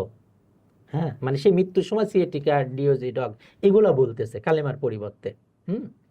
বলে দেখো, তোমরা সারা জীবন আমাকে সিএটি ক্যাট ডিওজি ডগ শিখিয়েছো, আর এখন কালেমা পড়তে বলতেছো, আমি পড়বো না। তো দেখেন এই ঘটনা বলার উদ্দেশ্য হলো যে আমি যে দুনিয়াবি যে ইঞ্জিনিয়ার হোক ডাক্তার, এগুলা ডোন্ট গেট মি রং, এটা ভুল বলার কিছু নাই, যে আমরা ওটা শিখবো, কিন্তু দিনের ব্যাপারে এত উদাসীন যেটা কল্পনা করা যায় না। সে দুনিয়াবি যেই জ্ঞান অর্জন করতেছে, এটার আসলেই কোনো মানে কেউ গ্যারান্টি দিতে পারবে না এটা থেকে সে আসলে কামাই করতে পারবে কিনা। যেমন এই যে ঘটনা, সে জার্মানি থেকে পিএইচডি করে আসছে, একসাথে আমরা দুবাই থেকে উঠছি। তো দেখেন সে মৃত্যুবরণ করলো। কত স্বপ্ন ছিল, দেশে আসে কত কিছু করবে, কত স্বপ্ন, তার স্বপ্ন, বাবা মা সারা জীবন কষ্ট করেছে, বাবা মার স্বপ্ন, কিন্তু দেখেন সে চলে গেল, এই গ্যারান্টি কেউ দিতে পারবে না। কিন্তু ভাইয়া ইলমে দিন এমন এক জিনিস, কেউ যদি শিক্ষা করতে করতে, কথার কথা একজন হাফেজ হওয়ার নিয়ত করছে, সেই নিয়ত করে শুরু করছে, মৃত্যুবরণ করছে, কালকে আমাদের মাঠে সে হাফেজদের কাতারে উঠবে। হাফেজদেরকে আল্লাহ তাআলা যেই পুরস্কারে পুরস্কৃত করবে, তাকেও সেম পুরস্কার আল্লাহ তাআলা দিবেন। দিবেন, ওটা গ্যারান্টি। দুনিয়াবি যে এলিম, এগুলো তো গ্যারান্টি নাই যে সে আসলে এটাতে উপকৃত, দুনিয়া কামাই করতে পারবে কি পারবে না সন্দেহ। কিন্তু আখেরাতের যে বিষয় আল্লাহ তাআলা এটা গ্যারান্টি দিয়ে দিচ্ছেন, বান্দা তুমি যদি দেখেন কেউ এলেম শিক্ষা করা অবস্থায় যদি মারাও যায়, তাহলেও সে শাহাদতের মর্তবা অর্জন করবে, শহীদদের কাতারে সে উঠবে। কাল কিয়ামতের মাঠে আল্লাহ তাআলা শহীদদেরকে বিনা হিসেবে জান্নাত দিবেন, তাকেও আল্লাহ তাআলা বিনা হিসেবে জান্নাত দেবেন। তো দিনের ব্যাপারে দেখেন কত গ্যারান্টি দিছেন আল্লাহ, আল্লাহ রসুল, এগুলার প্রতি আমাদের কোনো খবরও নাই, আমরা উদাসীন। তো আল্লাহ তাআলা আমাদেরকে সবার দিন শেখার তৌফিক দান করেন। এটাই হলো আমার মূল চাওয়া পাওয়া, ইলম স্টাডিজের চাওয়া পাওয়া। ভাই, আপনার মানে ইলম স্টাডিজ নিয়ে আপনার ভিশন কি, এবং আপনি এই প্রতিষ্ঠানকে ভবিষ্যতে কোথায় দেখতে চান? মাশাআল্লাহ, মাশাআল্লাহ, অনেক সুন্দর প্রশ্ন করেছেন ভাইয়া। আপনার মুখ থেকে এরকম ভালো প্রশ্ন, এটাই আমাকে অনেক বেশি ইন্সপায়ার্ড করতেছে, আমাকে অনেক বেশি আনন্দিত করতেছে। আল্লাহ আপনাকে জাযা খায়ের দান করুন, এত সুন্দর প্রশ্ন আপনি করতেছেন আমাকে। তো ভাইয়া ইলম স্টাডিজের আমাদের ভীষণ হলো ভাইয়া যে দুনিয়াতে যত মুসলমান আছে, সমস্ত মুসলমান যাতে এলেম অর্জন করতে পারে, এলেম থেকে উপকৃত হতে পারে, এলমে নাফে যেটাকে বলে।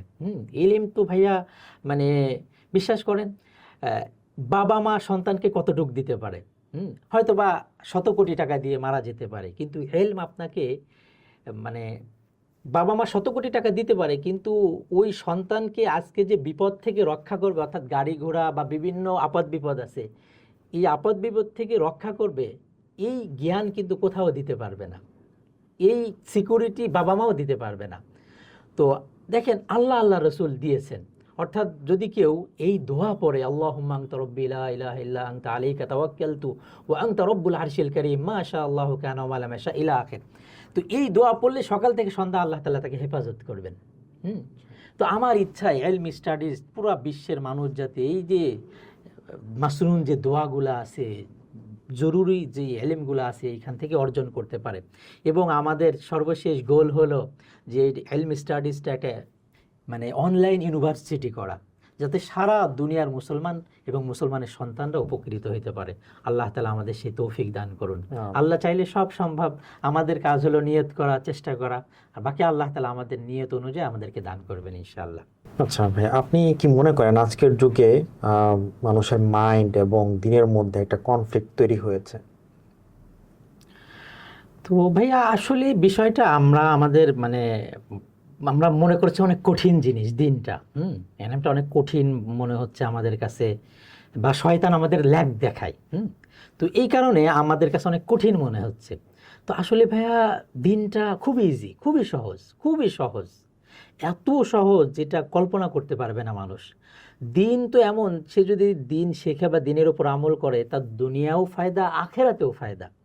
হ্যাঁ, যেমন মনে করি আমরা নামাজ পড়ি, হ্যাঁ, কথার কথা কেউ ফজরের নামাজ পড়লো, হাদিসে আছে ফজরের নামাজ পড়লে সে আল্লাহর দায়িত্বে চলে যায়, সে আল্লাহর দায়িত্বে চলে যায়, তো আল্লাহর জিম্মাদারিতে সে চলে যায়। ফজরের নামাজ এমন কি বলেন, শুধু উঠে সে 2 রাকাত নামাজ পড়তেছে, 4 রাকাত নামাজ সুন্নত সহ 4 রাকাত নামাজ পড়তেছে।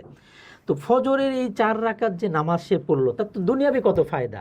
দেখেন আজ আমরা মুসলমানরা ফজরের সময় ঘুমিয়ে থাকি। হ্যাঁ, আমি অনেক বিশ্ব স্বাস্থ্য সংস্থার কিছু মানুষের সাথে আমার কাজ করার সুযোগ হয়েছে। তো তারা এই কথা বলতো যে হুজুর দেখেন ফজরের পরে ঘুমানো এমন কিছু রোগ হয় যেই রোগ এখনও এই রোগের কোনো প্রতিষেধক অর্থাৎ ওষুধ আবিষ্কার হয় নাই। এবং দেখেন আমরা যদি ফজরের পরে ঘুমাই, আমাদের দেখবেন শরীর ব্যথা করে, অলসতা লাগে, অলসতা ভাব থাকে। তো ফজরের নামাজ যখন আমরা পড়ি, নামাজ পড়ার কারণে দেখেন আমরা হাত মুখ ধুচ্ছি, কত ফায়দা, জীবাণু চলে যাচ্ছে।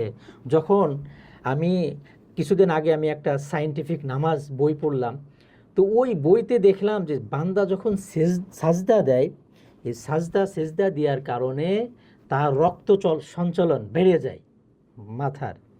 তো এই কারণে তার মানে নামাজ পড়ার কারণে, সাজদার কারণে, রুকু করার কারণে তার এরকম রক্ত সঞ্চালন ঠিক থাকে।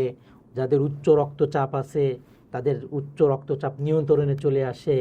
এবং মানে গবেষণায় এটা দেখা গেছে, হার্ভার্ড ইউনিভার্সিটির গবেষণা, যে যারা নামাজ পড়ে মানে যারা দিনের প্র্যাকটিস করে তাদের মানে সুখের যে স্কোরটা, যারা দিনের উপর আমল করে না, যারা প্র্যাকটিসের মুসলিম নাম, এক কথায় যারা দিন ফলো করে না, দিন মানে না, বলে তাদের ভিতর হতাশা, অ্যাংজাইটি, এরকম দুশ্চিন্তা, পেরেশানি বলে তাদের অনেক বেশি।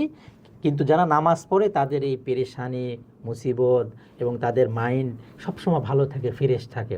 হয়তো আমরা তো মানে মনে করতেছি যে নামাজ কালাম এগুলো মনে হয় পড়লে আমার সময় নষ্ট বা আমার ক্ষতি না। আমি যে 5 বার আল্লাহ তাআলার দরবারে সাজদা দিচ্ছি, আমার ব্রেন ঠিক থাকতেছে, আমার রক্ত সঞ্চালন ঠিক থাকতেছে, আমার উচ্চ রক্তচাপ থেকে আমি বেঁচে যাচ্ছি। তো কত ফায়দা ভাইয়া। আর পরিশেষে তো আল্লাহ তাআলা এই নামাজের বিনিময়ে বান্দাকে জান্নাত দিবেন। কত সহজ, কত ইজি। দুনিয়ার কাজ করলে তো ভাইয়া মানে এটার প্রাপ্য আমি পাইতেও পারি, নাও পাইতে পারি, কিন্তু দিনের আমল করলাম আমি একবার সুবহানাল্লাহ বললাম, জান্নাতে এত বড় আল্লাহ তাআলা একটা গাছ দিবেন যে 500 বছর আরবি তেজি ঘোড়া দৌড়ায় শেষ করতে পারবে না। দেখেন কতটুকু সময় লাগলো, শুধু ঠোঁট নাড়াইলাম। তো এত মনে করেন আমি প্রতিদিন একটু তাহাজ্জুদ পড়ি, 5 ওয়াক্ত নামাজ পড়ি, একটু জিকির আজগার করলাম, এটার জন্য কি হয়? এটার জন্য তো আমার ফায়দা, আমার শারীরিক কত উন্নতি হয়, মানে আমার মন মানসিকতা চেঞ্জ হয়, আমার এরকম দেখা যাচ্ছে দুশ্চিন্তা, নামাজের দ্বারা দুশ্চিন্তা চলে যায়। জিকির করলে দেখেন, আজ যাকেই আমি জিজ্ঞাসা করি ভাই কেমন আছেন, তো মুখে ঠিকই আলহামদুলিল্লাহ বলে, কিন্তু মানে পরবর্তী সে যা শোনায় তার ব্যথার কথা, পেরেশানির কথা, বলে হুজুর ভালো নেই, এই সমস্যা সেই সমস্যা, সব সময় মানে পেরেশান। অথচ যদি সে কোরআন তেলাওয়াত করতো, কোরআন আল্লাহ তাআলা কোরআনের পাকের ভিতরে এই কথাই বলেছেন, আলা বিযিকরিল্লাহি তাতমাইন্নুল কুলুব, বান্দা তুমি পেরেশানিতে আছো, আমার কালাম পড়ো, কোরআন পড়ো। তো কোরআন পড়লে তো আমার পেরেশানি চলে যাচ্ছে, কিন্তু আমরা পড়ি না। শয়তান আমাদেরকে এই দিকে নিয়ে যাচ্ছে না। তো এর জন্য আমার দিনী ভাইদের কাছে সবসময় আবেদন থাকবে যে একটু কোরআন শিখি, কোরআন তেলাওয়াত করি, নামাজ পড়ি, এতে আমার দুনিয়াও সুন্দর হবে, আখিরাতও সুন্দর হবে। এগুলো এত কঠিন না। টাকা কামাই করে, দেখেন যারা মাঠে কাজ করতেছে এই বৃষ্টির কালে, কত মানুষ এই যে ডাক পড়ে, এখন ঠাটা পড়ে মারা যাচ্ছে, সারাদিন কাদার ভিতরে কাজ করতেছে। তো এটার চেয়ে তো অনেক সহজ নামাজ পড়া, জিকির করা, কোরআন তেলাওয়াত করা কত সহজ, কিন্তু আমাদের এই কষ্টটা শয়তানে মনে হয় অনেক কিছু পড়তে দেয় না। তো এর জন্য ইচ্ছা করলে একটু মনকে বুঝাইলেই বাস হয়ে যাবে। আল্লাহ তাআলা আমাদের সবাইকে এই বুঝ দিয়ে দেন, দিনই বুঝ। আচ্ছা, তাহলে মানুষ কেন এই বিষয়গুলো জানার পর আমল করতে পারে না? মাশাআল্লাহ ভাইয়া, অনেক সুন্দর কথা বলেছেন। দেখেন বর্তমান জামানায় নোয়িংয়ের কোনো অভাব নাই। সবাই জানে যে এই খাবার খেলে আমার স্বাস্থ্যের জন্য ভালো, এই খাবার খেলে আমার স্বাস্থ্যের জন্য ক্ষতিকর। সবাই আমরা নোয়িংটা জানি, কিন্তু আসলে এই জিনিসগুলোর উপর আমল করা, প্রথমত আমি ভাইয়া ইতিপূর্বে বলছি যে দেখেন শয়তান আমাদেরকে আমল করতে দেয় না। সে মানে আমাদের আমল থেকে দূরে সরানোর জন্য সব রকম ব্যবস্থা করে। কিন্তু আমাকে যদি নিজেকে দেখেন, আমরা সবাই কিন্তু দুনিয়া কামাই করার জন্য কিন্তু বের হয়ে যায়, নিয়ত করে যে না আজকে আমার ব্যবসা করতেই হবে, যত বৃষ্টি হোক, যতই সমস্যা আসুক না কেন, আমাকে ব্যবসা করতে হবে, টাকা ইনকাম করতে হবে। এর জন্য আমরা এই পদক্ষেপটা নিয়ে নিই সাথে সাথে। তদ্রূপভাবে যদি দিনের জন্য আমরা শুধু একটু পদক্ষেপ নিয়ে নিই যে না আমি ইনশাল্লাহ এখন থেকে মোটামুটি, যেমন আমাদের এলমি স্টাডিজই আছে, এইখানে আমরা এমন একটা এনভায়রনমেন্ট তৈরি করেছি যে এখানে মাশাআল্লাহ ভালো জিনিস পোস্ট করা হয়, যে কিভাবে আমরা গুনাহ থেকে বাঁচতে পারি, কিভাবে ইবাদত বন্দি করতে পারি, কিভাবে যাতে আমরা ভালো থাকতে পারি। ভালো থাকার জন্য একটা পরিবেশ বিশাল বড় একটা ম্যাটার, যে পরিবেশ লাগে। যেমন ওই যে বুখারীর হাদিস তো আছেই, যে এক ব্যক্তি সে 99টা হত্যা করছে, কতল করছে। তো সে একজন সাধারণ মানুষকে যে বলছে হাল্লি মিন তাওবা, আমার জন্য কি কোনো তওবার রাস্তা খোলা আছে, দরজা খোলা আছে? তো সাধারণ মানুষ সে বলছে তুমি 99টা হত্যা করছো, কতল করছো, তোমার জন্য আবার রাস্তা খোলা? তুমি তো বিশাল বড় মহাপাপ, তোমার জন্য কোনো মাপ নেই। তখন সে দেখলো যে না, 99টা যেহেতু করেছে তাহলে সেঞ্চুরি পোড়া করে দিই, 100টা করে ফেলি, ব্যাস হত্যা করে দিল। তারপরে তার ভিতরে একটা যে না, আমার জন্য তওবার কোনো রাস্তা খোলা আছে কিনা, মানে তার ভিতরটা জ্বালা পোড়াটা বাকি ছিল। তো যখন মানুষের কাছে জিজ্ঞেস করলো যে কেউ আলেম আছে কিনা, তো মানুষ বললো যে অমুক জায়গায় একজন আলেম আছে, তার কাছে তুমি চলে যাও। তো তখন যে সে ওই আলেমকে খুঁজে বের করলো এবং আলেমকে যে বলল যে হুজুর আমি তো 100টা হত্যা করেছি, কতল করেছি, আমার জন্য কি কোনো তওবার রাস্তা খোলা আছে? তো তখন উনি বললেন হ্যাঁ অবশ্যই। তো বান্দা যখন ভাইয়া গুনাহ করতে করতে একবারে মানে আসমান ভরে পেলে, যদিও গুনাহ করতে করতে আসমান ভরা সম্ভব না, কিন্তু বান্দা যখন আল্লাহ তাআলার কাছে মাপ চায়, সামান্য মাপ, দেখেন ভিতরে মাপ, এবং মাপ চাওয়ার জন্য যে তাকে অনেক কিছু করতে হবে এমন না, মানে শুধু দিলে দিলেও যদি বলে আল্লাহ আমি অনেক বড় অন্যায় করে ফেলেছি, আল্লাহ আমি তো এত এত গুনাহ করেছি, আপনি আমাকে মাফ করে দেন, দেখেন কত সহজ জিনিস, শুধু দিলটা দিলে দিলে কথা বলবে। তো তখন ওই ব্যক্তি মানে উলামা ওই ব্যক্তিকে বললো যে তোমার জন্য একটাই রাস্তা, যদি তুমি তওবা করো আল্লাহ তাআলার কাছে মাপ চাও, তাহলে তোমার সব গুনাহকে আল্লাহ মাফ করে দেবেন। তো সে তখন তওবা করলো আল্লাহর কাছে, এবং ওই আলেম বললো দেখো তোমার জন্য এখন যেই পরিবেশে তুমি আসো ওইখানে তোমার গুনাহ করাটা সহজ, কারণ আমাদের পরিবেশ, আমাদের বন্ধুবান্ধব, আমাদের সারাউন্ডিং এমন যে আমি বাঁচতে চাইলেও বাঁচতে পারবো না, এর জন্য একটা পরিবেশ লাগে। তো তখন বলে যে তুমি অমুক জায়গা চলে যাও, ওইখানে কিছু ভালো লোকরা আছে, তাদের সোহবতে তুমি থাকো, তাহলে তোমার তওবার উপর তুমি থাকতে পারবে। তো ভাইয়া এটাই যে জিনিসটা তো খুবই সহজ, কিন্তু আমাদের এটা মেনটেন করার জন্য আমাদের একটা পরিবেশ লাগবে। তো আপনি খুব খুশি হবেন যে আমরা এলম স্টাডিজ এরকম একটা সারাউন্ডিং তৈরি করে ফেলেছি, যে যাতে সেখানে মানুষ কিভাবে দিনের উপর আমল করতে পারে, আমরা এখানে সুন্দর এমন একটা পরিবেশ তৈরি করেছি যে সবাই যাতে ওইটার উপর আমল করতে পারে। আমাদের সবাই সবার সাথে ভালো কথার আলোচনা হয়, ইবাদত বন্দিগির কথাবার্তা বলা হয় এই সারাউন্ডিংয়ে। তো আমরা এই এনভায়রনমেন্টটা তৈরি করছি, আমরা ইনশাআল্লাহ যাতে সবাই ইবাদত বন্দিগি সুন্দরভাবে করতে পারি, এবং আমাদের দিলটাও যাতে তৈরি হয় এখানে মানে দিলের উপরেই বেশি মেহনত করা হয়, যাতে আমাদের দিনটা একবারে যে সহজ এই জিনিসও এখানে পুশ করা হয় সবসময়। আল্লাহ তাআলা আমাদেরকে সবারই ইনশাআল্লাহ দিনের উপর আমল করার তৌফিক দান করুন। ভাই, ফিতনার এই যুগে মানুষ তো খুব দ্রুত বিপথে চলে যাচ্ছে, আপনার মতে এই মেন কারণগুলো কি কি? হ্যাঁ ভাইয়া, এই প্রশ্নটা তো বিলিয়ন ডলারের প্রশ্ন, মাশাআল্লাহ, মানে দিনের খাতিরে অনেক সুন্দর প্রশ্ন, আলহামদুলিল্লাহ। তো ভাইয়া আমার যেটা মনে হয় যে বর্তমানে এই দিকে যাওয়ার একটাই হলো, মানে গুনাহের দিকে যে মানুষ চলে যাচ্ছে, এর বড় কারণ হলো মোবাইল। দেখেন এই মোবাইল মানে আদম আলাইহিস সালাম থেকে নিয়ে আজ পর্যন্ত দুনিয়াতে যত বড় ফিতনা হয়েছে, এই মোবাইল হলো সবচেয়ে বড় ফিতনা।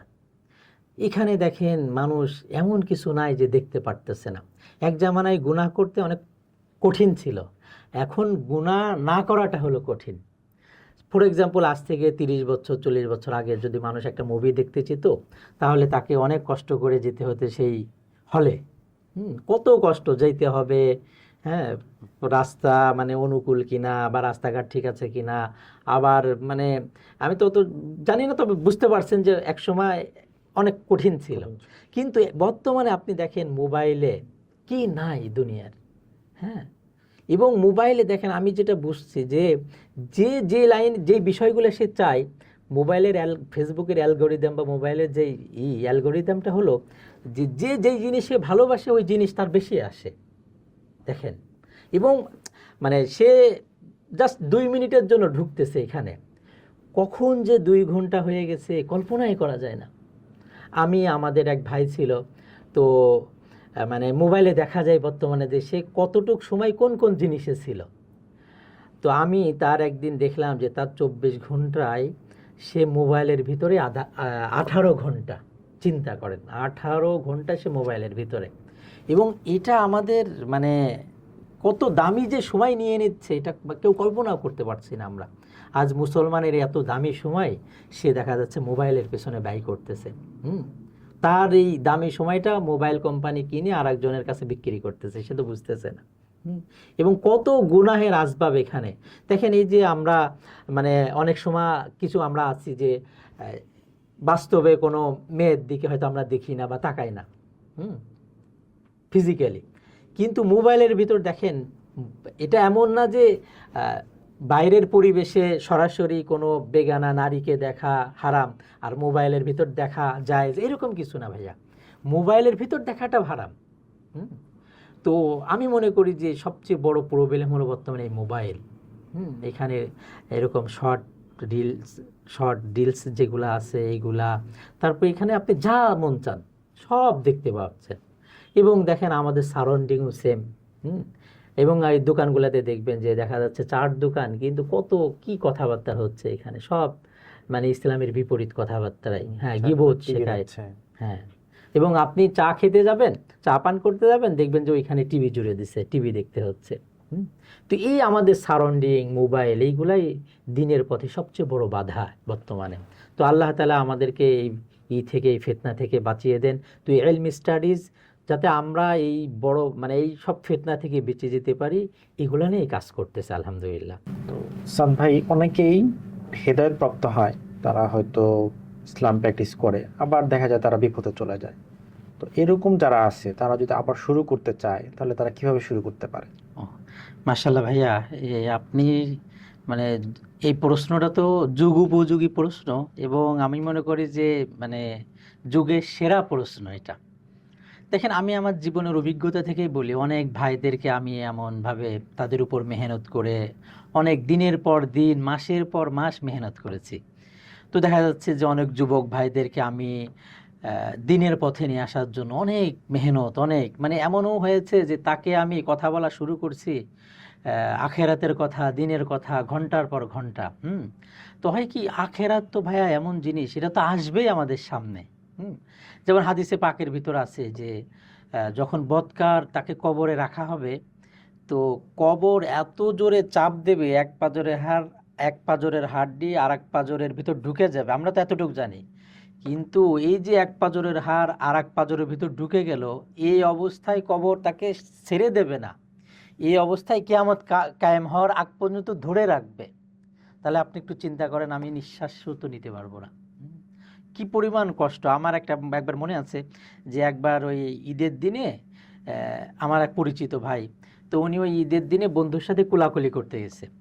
তো কোলাকুলি করার কারণে একটু নিজের বন্ধু একটু দুষ্টামি করে চাপ দিছে, বন্ধু যাতে মজা পায়, এই মজা পাওয়ার জন্য চাপ দিছে।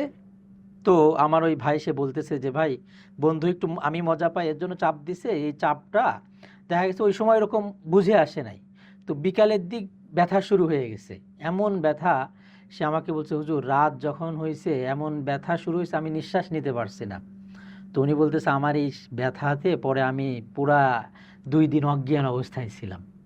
তো আমি যেটা বলতেছি যে দেখেন, কবর এরকম জিনিস, বন্ধু একটু মজা পায়, সামান্য চাপ দিছে, তাই পরবর্তীতে সে 2 দিন বেহুশ।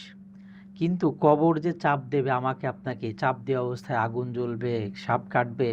তো যখন এই কবরের এই অবস্থাগুলো যখন মানুষের সামনে তুলে ধরতাম, দিনের অবস্থাগুলো যখন মানুষের সামনে তুলে ধরতাম, যেরকম আমাদের তো দুনিয়ার জীবনই শেষ না, দুনিয়া তো মানে একজন মানুষের, সে মানে জন্মগ্রহণ করলো, তার কোনো ধ্বংস নাই।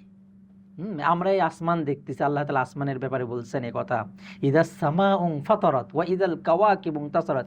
এই তারকা দেখতেছি, এই আসমান তারকা একদিন সব খুশি খুশি পড়ে যাবে। অর্থাৎ এগুলো আল্লাহ তাআলা মানে মানুষ আর জিন জাতি ছাড়া যা কিছু বানিয়েছেন, আসমান জমিন যা কিছু, এই সব কিছুকে ধ্বংস করে দেওয়ার জন্য বানিয়েছেন।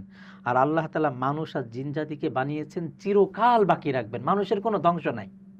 তো মানুষের যেহেতু ধ্বংস নাই, তার তো শুধু মানে সে কি করবে, স্থানান্তরিত হবে, স্থানান্তরিত অর্থাৎ দুনিয়াতে ছিল, এরপরে আখেরাতে। আর দুনিয়াতে কতটুকু ছিল, আমরা তো মনে করি বিশাল একটা লম্বা সময়। দেখেন, আখেরাতের তুলনায় দুনিয়ার জিন্দেগি এত নগণ্য, এত এত সংক্ষিপ্ত, এত ছোট। কিতাবে আসছে যে মানে সমুদ্রের ভিতরে যদি আমি একটু আঙ্গুলটা ডুবাই সামান্য, তো আঙ্গুলের মাথায় তো পানি উঠছে, কিছু হলেও তো উঠছে, সমুদ্র থেকে কিছু হলেও তো কমছে। তা বলে যে দুনিয়া মানে আখেরাতের জিন্দেগি দুনিয়ার তুলনায় এত লম্বা। অর্থাৎ দুনিয়ার জীবন হলো যে যে আঙ্গুল ডুবানোর পরে সামান্য যে পানি উঠছে, হলো দুনিয়ার জীবন। আর এই পুরা সমুদ্র হলো আখেরাতের জীবন। ইমাম গাজ্জালী রহমতুল্লাহ আলাইহি বলেন যে এই দুনিয়াতে যদি পুরা দুনিয়া যত খালি জায়গা আছে সরিষার দানা দিয়ে ভরে দেওয়া হয়, আর 1000 বছর পর পর একটা কবুতর একটা দানা নেবে। দেখেন, পুরা দুনিয়া সরিষার দানা দিয়ে ভরা, 1000 বছর পর পর একটা কবুতরের মানে একটা কবুতর একটা দানা নিয়ে যাবে 1000 বছর পর পর। ইমাম গাজ্জালী রহমতুল্লাহ আলাইহি বলেন যে একদিন না একদিন এই দানা শেষ হয়ে যাবে, কিন্তু আমার আপনার সামনে যে কবর, হাসর, ফুলসরাত এবং স্থায়ী ঠিকানা হয়তো জান্নাত না হয় জাহান্নাম, বলে আমার আপনার সামনে এমন বড় জিন্দেগি যে জিন্দেগি শেষ হবে না। তো যখন এইভাবে যুবক ভাইদেরকে বুঝাইতাম, মাশাআল্লাহ তাদের দিল নরম হতো, তো তারা দেখা যেত মাশাআল্লাহ দিনের পথে আমল করা শুরু করে দিত।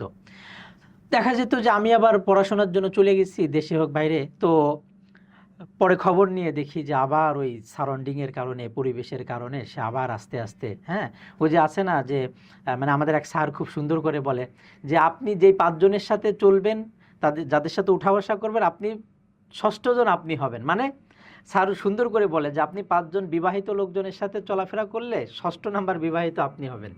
হ্যাঁ, তার মানে যে মানুষ তার বন্ধুদের ধর্মের অনুসারী।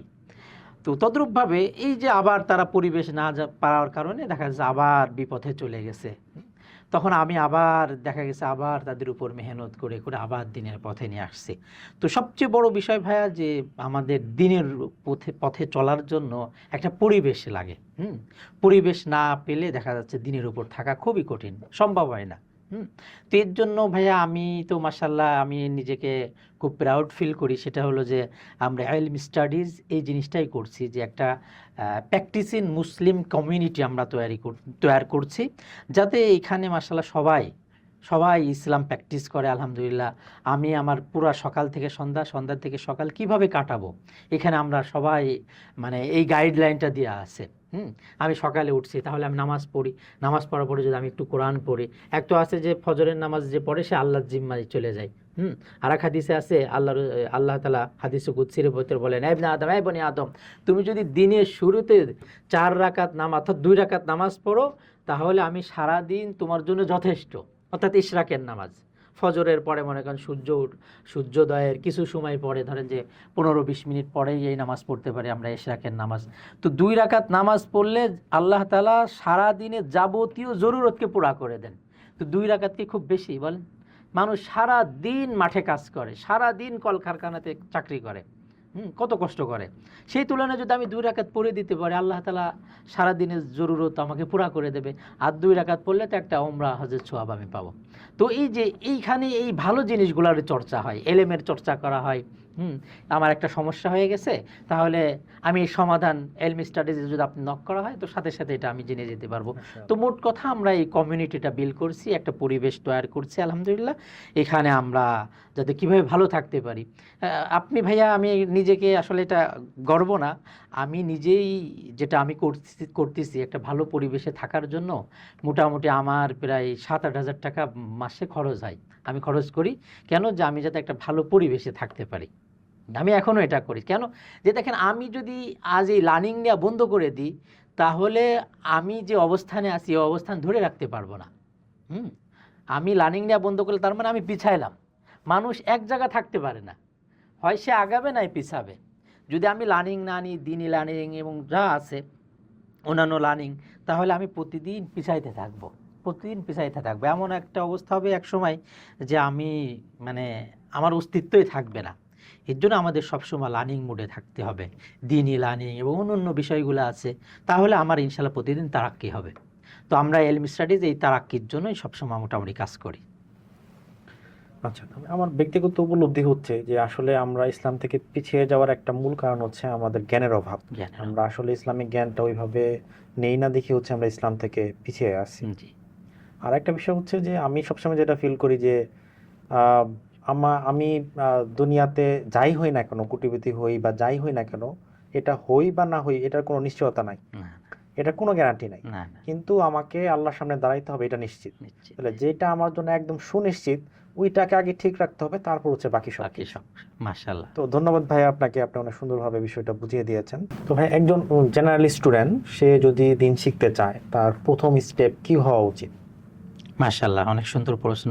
যেহেতু বর্তমানে আমাদের জেনারেল ভাইরা অনেক অগণিত, তো আমি সর্বপ্রথম যেটা মনে করি যে প্রথমে তো তার তো নিয়ত করতে হবে যে না, আমি আসলে নিজেকে ঠিক করব। আমাকে ঠিক করা দরকার। দেখেন, দুনিয়াতে মানে এটাও একটা বড় আশ্চর্যের মধ্যে একটা, যে আমরা আমাদের ইন্টারনাল চিন্তার মাধ্যমে আমরা আমাদের মানে ফিজিক্যাল অর্থাৎ জীবনটাকে ঠিক করে ফেলতে পারি। ফর এক্সাম্পল আমি চিন্তা করলাম যে আমি যে লাইফে আছি, যারা আমরা সাধারণত জেনারেল লাইনে পড়াশোনা করি, এখানে তো গুনাহ একবারে ইজি। এখানে পর্দারও সেরকম, বরঞ্চ পর্দা করাটা বেশি কঠিন, নিজের চোখ হেফাজত করাটা খুবই কঠিন। এখানে গুনাহ থেকে বাঁচা হলো খুব কঠিন, গুনাহ করাটা সহজ। তো বিগিনার্সদের জন্য আমি যেটা ভাইয়া বলি সেটা হলো যে প্রথমত তাদের এই নিয়ত করতে হবে যে না, আমি ভালো হব। আপনি একটু আগে যে প্রশ্নটা করলেন যে আমাদের তো আল্লাহর সামনে দাঁড়াইতে হবে। একজন নাস্তিক সেও মানে ধরে নিলাম সে আল্লাহকে মানে না, কিছুই মানে না, কিন্তু সে এই কথা মানে যে তার একদিন মারা যেতে হবে, মরতে হবে। মরাকে কেউ অবিশ্বাস করে না। আইনামা তাকুনু ইদরিকুমুল মাউত ওয়ালাউ কুনতুম ফি বুরুজিম মুশাইয়াদা। এই মৃত্যু থেকে কেউ বাঁচতে পারবে না। আল্লাহ তাআলা নিজেই বলতেছে কারোর বাঁচার কোনো উপায় নাই। তাহলে একজন নাস্তিক সেও এই কথা বিশ্বাস করে তাকে মরতে হবে। হ্যাঁ, দেখেন আমরা যে দেখেন কত বাহাদুরি করতেছি। তো আল্লাহ তাআলা বলতেছেন বান্দা তুমি যে এত বাহাদুরি করো, তাহলে তুমি অসুস্থ না হয়ে দেখাও। কেউ অসুস্থ হইতে চায়? কেউ চায় না, কিন্তু কিন্তু অসুস্থ হয়ে যাচ্ছে। তা আমরা যে এত কিছু করতেছি, তা আল্লাহ বলতে বান্দা তুমি অসুস্থ না হয়ে দেখাও। আচ্ছা বান্দা তুমি যে এত কিছু, তুমি এত বড়াই করতেছো, তাহলে না মরে দেখাও। না মরে দেখাও, তার মানে মরতেছি। আমি তো ভাই এমন অনেক মানুষকে দেখেছি যে সকালে চলাফেরা করছে, দুপুরেও করছে, কিন্তু বিকালে আর চলাফেরা করতে পারে না। পা দিয়ে চলার জন্য কত চেষ্টা করতেছে, হাত দিয়ে ধরার জন্য কত চেষ্টা করতেছে, সে চেষ্টা করতেছে, তার ছেলে মেয়ে চেষ্টা করতেছে, তার বাবা মা চেষ্টা করতেছে, তার আত্মীয় স্বজন চেষ্টা করতেছে যাতে একটু ধরুক, আমার বাবা একটু হাঁটাচলা করুক, আমার মা একটু হাত দিয়ে ধরুক। কিন্তু দেখা যাচ্ছে এই হাত আর কাজ করতেছে না, এই পা কাজ করতেছে না। আমরা তো মনে করতেছি এই হাত আমার, পা আমার। এই হাতও আমার না, পাও আমার না। অনেক মানুষ আছে দেখবেন ভাইয়া, মৃত্যুর আগে তার এই মানে দেহের অনেক অঙ্গ সে এরকম কি করে দেয়, দান করে দেয়। তো কথা হলে যে কার জিনিস দান করতেছে, এটা জায়েজ নেই ভাইয়া। এটা আমি যে আমার কিডনিটা দিয়ে দিয়েছি এটা হারাম। হ্যাঁ, এই জিনিসগুলো তো আল্লাহ তাআলা আমাকে দিয়েছেন, এটা আমানত হিসাবে দিয়েছেন। তো যেটা বিগিনার্সদের জন্য আমি বলবো যে প্রথমত তার দিলটাকে এভাবে তৈরি করা। এরপরে যে ইসলামিক যে ভালো ভালো জিনিসগুলো আছে, হ্যাঁ, কোনো দেখা যাচ্ছে ভালো ভালো যেখানে বয়ান হয়, ওয়াজ হয়, এগুলা শোনা, এগুলা দেখা। এরপরে লাস্টে যেটা তার একটা সারাউন্ডিং লাগবে, একটা পরিবেশ লাগবে। পরিবেশ না হলে সে কখনোই ঠিক থাকতে পারবে না, কখনোই নিজেকে ধরে রাখতে পারবে না। তো আলহামদুলিল্লাহ ভাইয়া আমরা এলমি স্টাডিজ এই কাজই করতেছি।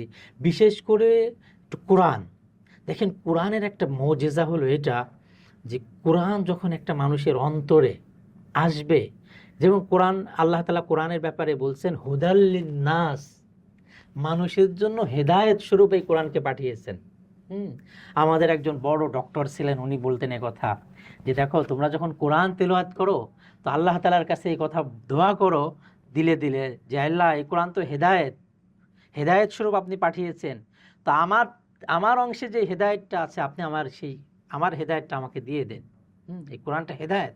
তো এর জন্য আমি বিগিনার্সদের বলবো তারা যদি একটু কোরআনও তেলাওয়াত করে। কোরআন হলো নূর। দেখেন আমি মোবাইলে সকালে চার্জ দিচ্ছি, সারাদিন ব্যবহারের পরে চার্জ শেষ হয়ে যায়। তো কোরআন থেকে আমি চার্জ নিতে পারবো। কোরআন যদি আমি একটু তেলাওয়াত করি দিনের শুরুতে তেলাওয়াত করার কারণে আমার বরকত হবে। ওয়াহাযা কিতাবুন আনজালনাহু মুবারাক, আল্লাহ তাআলা এই কোরআনকে বরকতময় করে নাজিল করেছেন। দেখেন বরকত কোথায় আছে আর আমরা তালাশ করতেছি কোথায়। তো এই বরকত পাওয়ার জন্য তো আমাকে কোরআন শিখতে হবে, কোরআন পড়তে হবে। তো আমাদের জেনারেল ভাই যেনারা আছেন তারা দিনের উপর চলার জন্য আমাকে কোরআন শিখতে হবে। তো আমি মাশাআল্লাহ ভাইয়া এই দিক খেয়াল করে মাত্র 3 ঘন্টায় কোরআন শিখতে পারবে। অবাক করা বিষয়, 3 ঘন্টা যদি সে সময় দেয় মাশাআল্লাহ শিখে ফেলতে পারবে। এটা আমরা এলমি স্টাডিজের ভিতর দেখেছি, যাতে সে কোরআনটা শিখুক। অনেক সময় হয় কি ভাইয়া, মানে আমি এরকম অনেক মানুষ পেয়েছি যে দেখা যাচ্ছে যে উস্তাদের সময় আছে, ছাত্রের সময় নাই। উস্তাদের সময় আছে কিন্তু ছাত্রের সময় হচ্ছে না। তাহলে আমাকে কোর্স আকারে শিখতে হবে। তদ্রূপভাবে অনেক সময় দেখেছি যে অনেকে বয়স হয়ে যাওয়ার কারণে লজ্জা পায় যে আমার এত বয়স হয়ে গেছে, আমি কিভাবে কোরআন শিখবো। এটাও একটা ফ্যাক্টর, এটাও একটা সমস্যা। তো এই সব সমস্যার দিক বিবেচনা করে আমরা এলমি স্টাডিজ কোরআনের কোর্সও বানিয়েছি। তারা যদি মাশাআল্লাহ, আমি 3 ঘন্টার ভিতরে বানিয়েছি, তো তারা যদি মাশাআল্লাহ 3, 3, 6, 9 ঘন্টাও দেয় তাহলে শিখে ফেলতে পারবে, এত ইজি। এবং কোরআন তো সহজ। তাহলে সে কোরআন তেলাওয়াত করলে তার জিন্দেগিও বরকতময় হলো, সে হেদায়েতের আলোও পেল। সে যদি এইভাবে আল্লাহ তাআলার কাছে কোরআনকে হেদায়েত স্বরূপ পাঠিয়েছেন, এইভাবে যদি আল্লাহ তাআলার কাছে দোয়াও করে, তাহলে সে হেদায়েতের উপরও থাকতে পারবে। আবার পরিবেশ পাচ্ছে মাশাআল্লাহ, এলমি স্টাডিজ সেই পরিবেশটাও তাদেরকে দিচ্ছে। তো এর জন্য ইনশাআল্লাহ আমি মনে করি ভাইয়া, এর জন্য এই যে কথাগুলো বললাম, আমাদের যারা বিগিনার্স ভাইরা আছেন, ভাই বোনেরা, তাদের জন্য এটা অনেক ইজি, সহজ। আল্লাহ তাআলা আমাদেরকে এই কথাগুলোর উপরে সর্বপ্রথম আল্লাহ তাআলা আমাকে আমল করার তৌফিক দান করুন, এবং আমাদের বিগিনার্স জেনারেল ভাই যারা আছেন তাদেরকেও আল্লাহ তাআলা তৌফিক দান করুন। আচ্ছা, তাহলে এই কোরআন শিক্ষা যে রেকর্ডেড কোর্স আপনাদের, এটার জন্য আপনারা কি টাকা নিচ্ছেন? ও ভাইয়া, এটা তো একটা মানে খুবই প্রশ্ন। অনেক ভাইরা দেখেন প্রশ্ন করে আমাকে যে হুজুর টাকা নিচ্ছেন বা এই কেন। তো তাদেরকে আমি বলি, দেখেন প্রথমত তো when you pay big attention, যেই বিষয়ে বেশি টাকা খরচ করেন, তো ওটা আপনি দেন, মানে আপনি ওটার খুব অ্যাটেনশন, গুরুত্ব দেন। আমার ভাইয়া মনে আছে, আমাদের একজন পরিচিত ডাক্তার ছিল, তো উনি কোনো রুগী ওনার কাছে হোমিও ওষুধ নিতে গেলে, তো উনি ওই জামানায়, আজ থেকে ভাইয়া আমার মনে আছে 25 বা 27 বছর আগে, উনি হোমিও ওষুধ দিয়ে চার্জ করতেন 1.5 লাখ টাকা। তো সবাই ওনাকে বলতো যে ভাই, আপনি এই সামান্য ওষুধ পানি দিয়ে মিশাই আপনার 10 টাকাও খরচ হয় না, আপনি 1.5 লাখ টাকা নিচ্ছেন, এটা তো পুরা জুলুম। তখন উনি এই কথা রুগীকে বলতেন যে দেখেন, আমি ওনাকে এই প্রশ্নটা আমিই করেছিলাম। তখন উনি আমাকে বলছিল যে হুজুর দেখেন, এই যে আমি যদি এই 30 টাকার এই হোমিও ওষুধ দিই, তো সে বাড়ি যাওয়ার পরে খাবে না, তো কত কদরই করবে না, কোনো মূল্যায়নই সে করবে না। তো আমি এই যে 1.5 লাখ টাকা নিচ্ছি, এবং আমি বলে দিছি আমার এই ওষুধ রাত 1:30, মানে 1:30 30 সেকেন্ডের সময় খাইতে হবে, যদি একটু এলোমেলো করেন কাজ হবে না কিন্তু। তো সে কী হতো, মানুষ এই টাকার মহব্বত তো সবার আছে, এই টাকার মহব্বতে সে উঠে খাইতো, আল্লাহর মেহরবানি ভালো হতো, এত বেশি সে মানে ওই 1.5 লাখ টাকা নেওয়ার কারণে গুরুত্ব দিত। তো কোরআনের ব্যাপার আসলে ভাইয়া, এটা তো আমি একটা হলো যে টাকা এত সীমিত রেখেছি, মানে সামান্যই। দেখেন অনেক ভাইদের আপনি দেখবেন যে এই যে আমাদের মাশাআল্লাহ বাংলাদেশে মক্তব চালু আছে ফ্রি, কিন্তু দেখেন সে কিন্তু পড়ে না, পড়তে কোনোদিন যায়ও নাই, শেখেই নাই।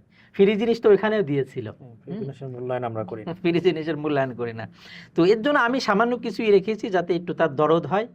আর এটা দেখেন, আমি এই চালাইতে, এই এলমি স্টাডিজের এই ফাউন্ডেশনটা চালাইতে আসলে আমার এর চেয়ে বেশি টাকা খরচ হয়ে যায়। তো জাস্ট যার কারণে আমি সীমিত একটু রেখেছি। তারপরেও যদি ভাইয়া কেউ যদি টাকা পয়সা মানে পারে না, যদি তার এই সামান্য টাকা যদি তার কাছে মানে সে না দিতে পারে, তাহলে আমরা তার জন্য ফ্রি অ্যাক্সেস দিয়ে দিই। আচ্ছা, মাশাআল্লাহ। তারপরেও শিখুক। ভাই ধরেন কেউ এই দিনের বিষয়গুলো সে জানে না, দিনের বেসিক বিষয়গুলো তার জানা নেই, সে মারা গেল, এই বিষয়টা তার জন্য কতটা ভয়াবহ হতে পারে? ওহো ভাইয়া, কি বলবো আপনাকে। দেখেন, দুনিয়াতে সাপোজ একটা জিনিস আমি ভুল করলাম, তো এই ভুল করার কারণে আমার কিন্তু কারেকশনের সুযোগ থাকে। হ্যাঁ, আমি একটা জিনিস মানে ভুল করেছি বা নষ্ট হয়ে গেছে, এটা কিন্তু কারেকশনের জন্য একটা সময় থাকে, বা সময় দেওয়া হয়, বা আমরা ঠিক করার সুযোগ আছে, এক কথায় কারেকশন করার সুযোগ আছে। কিন্তু দেখেন ভাইয়া, আমার আপনার সামনে যে জীবন আসতে, অর্থাৎ আমি যে ইমান আমল ছাড়া যদি কবরে যাই, কিতাবে আছে যে যারা জাহান্নামী, তারা আল্লাহ তাআলার কাছে লাখো কোটি বার কানবে। মানে কিতাবে যেটা আছে যে জাহান্নামীরা যে ইমান আমল ছাড়া কবরে গেল, সে জাহান্নামের ভিতর কানতে কানতে পানি শেষ হয়ে যাবে, এরপরে রক্তের কান্না কানবে, রক্তের কান্না কান্না করবে আর চিৎকার করতে থাকবে, আল্লাহ ভুল হয়ে গেছে, একবার দুনিয়াতে আপনি পাঠান, আল্লাহ মাফ করে দেন, আল্লাহ আমাকে একটু আপনি সুযোগ দেন। তো আল্লাহ তাআলা 70,000 বছর পরে জাহান্নামীদের সাথে কথা বলবেন, এবং সর্বশেষ জাহান্নামীদের সাথে যে কথা হবে, আল্লাহ তাআলা বলবেন উসকুত, এই চুপ থাকো, ইসবিরু আও লা তাসবিরু সাওয়াউন আলাইকুম ইন্নামা তুজজাউনা মা কুনতুম তা'মালুন। আল্লাহ তাআলা যারা ঈমান আমল ছাড়া কবরে গেছে তাদের ব্যাপারে বলবেন, এই চুপ, খামোশ, বলে শোনো, এই জাহান্নামে তুমি চিল্লাচিল্লি করো, সবর করো বা না করো, কান্নাকাটি করো বা না করো, কোনো আসে যায় না, কোনো আসে যায় না। তুমি আজ যে শাস্তি ভোগ করতেছো, এটা তোমার হাতের কামাই, এটা আমাদের হাতের কামাই। তো এর জন্য ভাইয়া আমরা যারা এখন জীবিত আছি এই সুযোগটা আমাদের আছে, কাল হয়তো আমাদের নাও থাকতে পারে। এর জন্য বান্দা যখন তওবা করে ফিরে আসে যে আল্লাহ ভুল হয়ে গেছে মাফ করে দেন, এই যে আল্লাহ তাআলার কাছে শুধু সে যদি মুখ দিয়ে নাও বলে, দিলে দিলে বলে, মুখ দিয়ে বলার দরকার নেই, দিলে দিলেও যদি এই কথা বলে আল্লাহ ভুল হয়ে গেছে মাফ করে দেন, তাহলে আল্লাহ মাফ করে দিবেন, মাফ করে দিবেন। তো এর জন্য ভাইয়া আমি সবাইকে বলি যে আমরা যারা এই পডকাস্টটা শুনবো সবার কাছে আমার নসিহা থাকবে, যা হয়ে গেছে পূর্বে হয়ে গেছে, এরপর আল্লাহ তাআলার কাছে এখন মাপ চাই, আল্লাহ মাফ করে দিবেন। কিন্তু কালকে তো মাপ চাওয়ার সুযোগ নেই, কালকে মাপ চাবো কিন্তু সেটার রেজাল্ট আসবে না। ফর এক্সাম্পল দুনিয়াতেই তো আমরা দেখি পরীক্ষা, যদি আমি পরীক্ষায় ঠিকমতো ভালো মতো না লিখতে পারি, অ্যান্সার ঠিকমতো না দিতে পারি, তাহলে ওটাকে আমার কারেকশনের সুযোগ আছে? এটা তো দুনিয়াতেই নাই, তা আখেরাত তো দূর কি বাদ, আখেরাত তো প্রশ্নই আসে না। তো এর জন্য আমরা যারা দুনিয়াতে আছি এখনই আমাদের ঠিক করার সময়, এখনই ঈমান আমল ঠিক করার মৌকা, কালকে আর মিলবে না। তো এর জন্য আমার ভাইদের কাছে সবার কাছে বিনীত আবেদন যে আমরা সবাই যাতে ইনশাআল্লাহ আল্লাহ তাআলার কাছে তওবা করে ফিরে আসি। এখনই তওবা করলে এখনই সব গুনাহ মাফ, পিছের আল্লাহ তাআলা নতুন জীবন দিয়ে দিবেন। কত সুন্দর। ঠিক আছে, তাহলে আপনি কি আপনার জীবনে এমন কোনো ঘটনা দেখেছেন যেটা আপনাকে ভিতর থেকে নাড়া দিয়েছে? ওহো ভাইয়া, এই সব ঘটনা তো জীবনে অনেক দেখেছি, অনেক নিজে চোখে দেখেছি এবং শুনেছি। কিছুদিন আগে এক সৌদি আরব আমাদের এক পরিচিত ভাই, উনি গল্প শোনাচ্ছেন যে হুজুর আমি যে তেলের পাম্পে চাকরি করি, ওই তেলের পাম্প থেকে সামান্য পাশে খুব স্পিডে গাড়ি চালাইতেছিল। তো গাড়ি চালাইতে চালাইতে মানে এমনভাবে অ্যাক্সিডেন্ট হয়েছে যে উনি বলতেছেন যে হুজুর, দুই বন্ধু গাড়ি চালাইতেছিল, এক বন্ধু জায়গায় মারা গেছেন, শেষ, আর এক বন্ধু মোটামুটি বেঁচে আছে। তো উনি আমাদের ওই বাঙালি ভাই বলতেছে এই অ্যাক্সিডেন্ট দেখে আমি তাড়াতাড়ি দৌড়াই গেছি, ওনাদেরকে উঠাইছি, উঠায়ে দেখি একজন মারা গেছে আর একজন জীবিত আছে। তা তো পরে উনি বলে আমি ভাবলাম তাহলে এনাকে হাসপাতালে নিয়ে যাই। তো উনি বলতেছে হাসপাতালে নেওয়া অবস্থায় দেখলাম যে তার মানে মৃত্যুর সে কাছাকাছি। তখন আমি তাকে বললাম ভাই তুমি কালেমা পড়ো লা ইলাহা ইল্লাল্লাহ। তো তখন ওই যুবক কালেমা তো পড়তেছেই না, সে সময় সে গান গাইতেছে।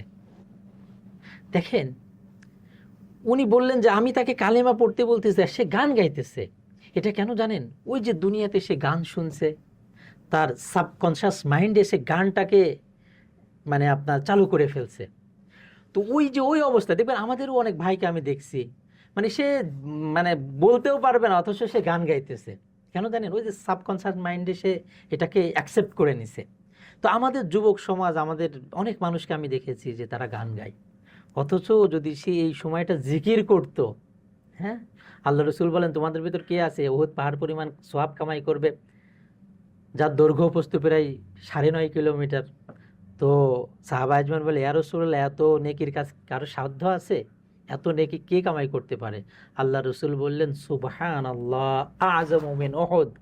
একবার সুবহানাল্লাহ বলা উহুদ পাহাড় থেকে বেশি সওয়াব।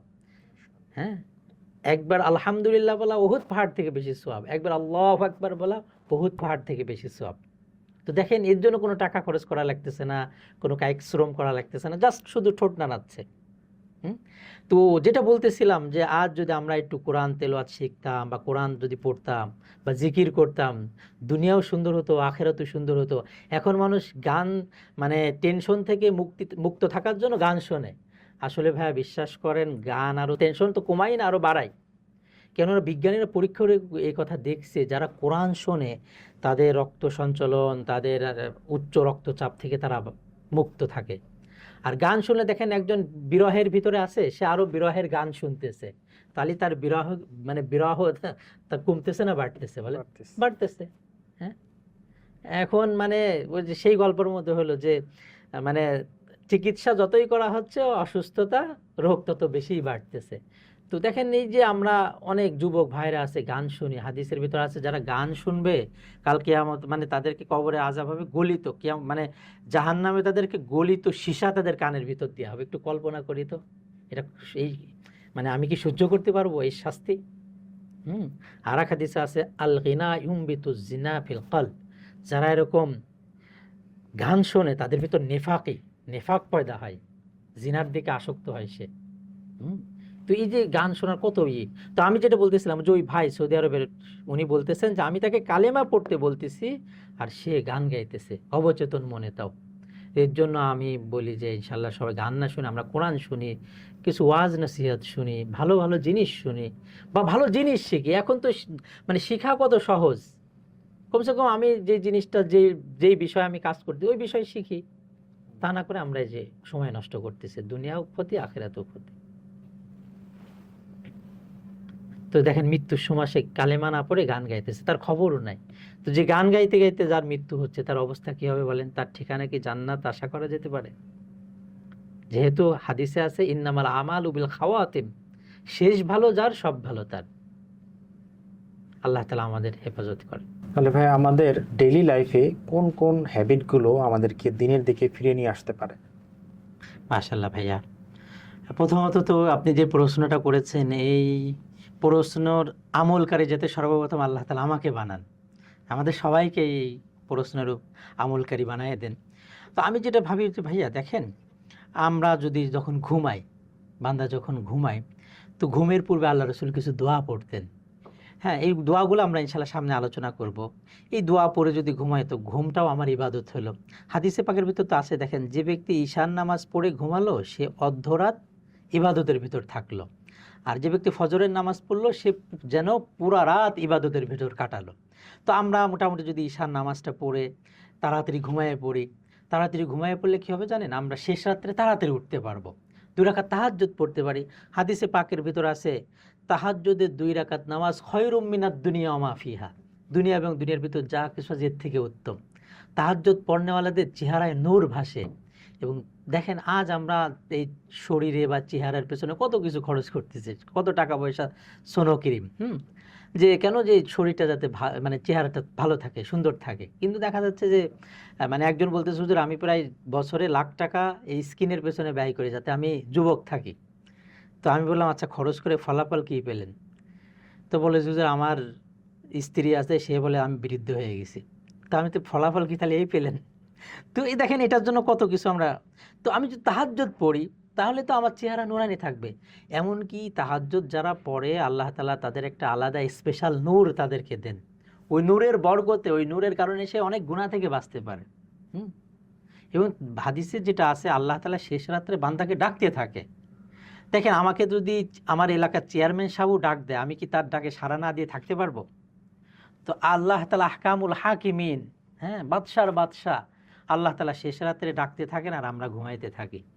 আল্লাহ বলেন আই এই কে আছে মাইয়াদুনি ফাস্তাজিব লাহ, আরে কি আছে আমার কাছে চাবে, আমি তার মানে তার দোয়াকে কবুল করব। কি আছে অসুস্থ, আমি আমার কাছে দোয়া করুক আমি তাকে সুস্থ করে দেব। কি আছে অভাবগ্রস্ত, আমার কাছে দোয়া করুক আমি তার অভাবকে দূর করে দেব। আল্লাহ তাআলা ডাকতে থাকেন আর আমরা ঘুমায়ে থাকি। এর জন্য যদি আমি তাড়াতাড়ি ঘুমায়ে পড়ি, যদি তাড়াতাড়ি উঠি, তাহাজ্জুদের সময় উঠে আমি 2 রাকাত হোক 4 রাকাত হোক একটু পড়ে আল্লাহ তাআলার কাছে দোয়া করলাম যে আল্লাহ আপনি আমাকে এই সমস্যা দূর করে দেন, তো আল্লাহ তাআলা মানে সমস্যার সমাধানের জন্য প্রথম আসমানে আসেন, আল্লাহ দেওয়ার জন্য আসেন। দেখেন আমাকে যদি কেউ এই কথা বলে যে ভাই আমি একটা সমস্যায় তার কাছে গেছি, মনে করেন আমি আপনার কাছে গেলাম যে ভাইয়া আমি একটা সমস্যায় পড়ছি, আমাকে 5 লাখ টাকা দিন। আপনি যদি বলেন যে ভাই আপনি আগামীকাল রাত 3:30টার সময় আসেন, তো আপনি বলেন আমি কি না যেয়ে থাকতে পারবো? আপনি যেহেতু ওয়াদা করছেন যে আগামীকাল রাত 3:30টার সময় আসেন, আমি আপনাকে টাকা দেব। তো দেখেন আল্লাহ তাআলা, আপনি তো হয়তো আমাকে করজোর দিবেন, কিন্তু আল্লাহ তাআলা তো ফ্রি দেওয়ার জন্য বসে আছে, কিন্তু আমরা নিচ্ছি না, নেওয়ার জন্য উঠতেছি না। এর জন্য আমি একটু তাহাজ্জুদ পড়লাম। তাহাজ্জুদ পড়ে আমি একটু যদি হাদিসে মানে কিতাবে আছে যে তাহাজ্জুদের ওয়াক্তের সময় যদি কোরআন দেখে পড়া যায়, তাহাজ্জুদের ওয়াক্তের সময় কোরআন যদি কোনো বান্দা দেখে দেখে পড়ে, বলে যে এই কোরআন যে দেখে পড়লো তার ভিতরে এমন নূর পয়দা হবে। আমাদের একজন বড় আলেম ছিলেন উপমহাদেশে, হযরত মাওলানা ইলিয়াস সাহেব রহমতুল্লাহ আলাইহি, বহুত বড় আলেম ছিলেন, বিখ্যাত আলেম ছিলেন। তো উনি বলেন যে আমি তাহাজ্জুদের সময় কোরআন তেলাওয়াতে যেই নূর পেয়েছি অন্য কোনো আমলে এত নূর পাই নাই। তো আমি তাহাজ্জুদের সময় নামাজও পড়লাম, একটু ইস্তেগফার করলাম, ওয়াবিল আসহারি হুম ইস্তাগফিরুন, তাহাজ্জুদের সময় আল্লাহ ইস্তেগফারের একটা আসছে কিতাবে, আমি ইস্তেগফারও এই সময় কিছু করলাম। ইস্তেগফার পড়ার পর আমি ফজরের নামাজ পড়লাম, নামাজটা পড়ে আমি এরকম কিছু জিকির আজকার কোরআন তেলাওয়াত করে আমি আমার কাজ শুরু করে দিলাম। দেখেন আমাদের মুসলমানদের বর্তমানে কি সবাই ফজরের পরে ঘুমায়, অথচ ফজরের পরে আমাদের এক হুজুর ছিলেন, এটা হাদিস না, তবে হাদিসের আলোকের কথা এটা, নাওমুস সুবাহা ইয়ামনাউর রিজক, যারা সকালে ঘুমাবে তাদের রিজিকের ভিতর তাঙ্গিয়ে আসবে। আর ফজরের পরে আল্লাহ তাআলা এই উম্মতের ফজরকে বরকতময় করেছেন, আর আমরা ঘুমায়ে থাকি। আমি ভাইয়া বিভিন্ন দেশে দেখেছি যে অমুসলিমরা দেখি ফজরের পরে ঘুমায় না, তারা ফজরের পরে কাজ শুরু করে দেয়। বিভিন্ন দেশে, আমি প্রায় অনেক দেশেই, কোনো দেশে আমি দেখি না যে অমুসলিমরা তারা ফজরের পরে ঘুমায় থাকে, কাজ শুরু করে দেয়। তো আমি ফজরের থেকেই কাজ শুরু করলাম, পড়াশোনা শুরু করলাম। যারা আমরা পড়াশোনা করি ফজরের সময় পড়লে বরকত হয়। ওই সময় 1 ঘন্টায় আমি যে বরকত পাবো, সারাদিন আমি সেই বরকত পাবো না। তো এইভাবে আমি ফজরের নামাজ পড়ি, একটু তেলাওয়াত করে জিকির করে আমি আমার কাজ করলাম। এরপরে জোহরের নামাজটা পড়লাম, হ্যাঁ, তারপরে আমি আবার আসর পড়লাম, আসর পর একটু জিকির আজকার মাগরিব ইশা পড়ে একটু জিকির করে আমি ঘুমাই।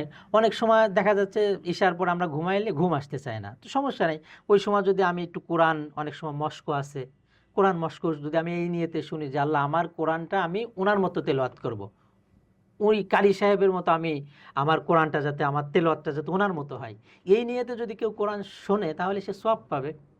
আবার বিভিন্ন ভালো ভালো জিনিস আছেন, ওয়াজ নসিহত আছেন, এগুলাও যদি কেউ দেখা যাচ্ছে ঘুম আসতেছে না, তাহলে কি, তাহলে সে এইগুলা শুনলে দেখবেন যে ঘুম চলে আসবে।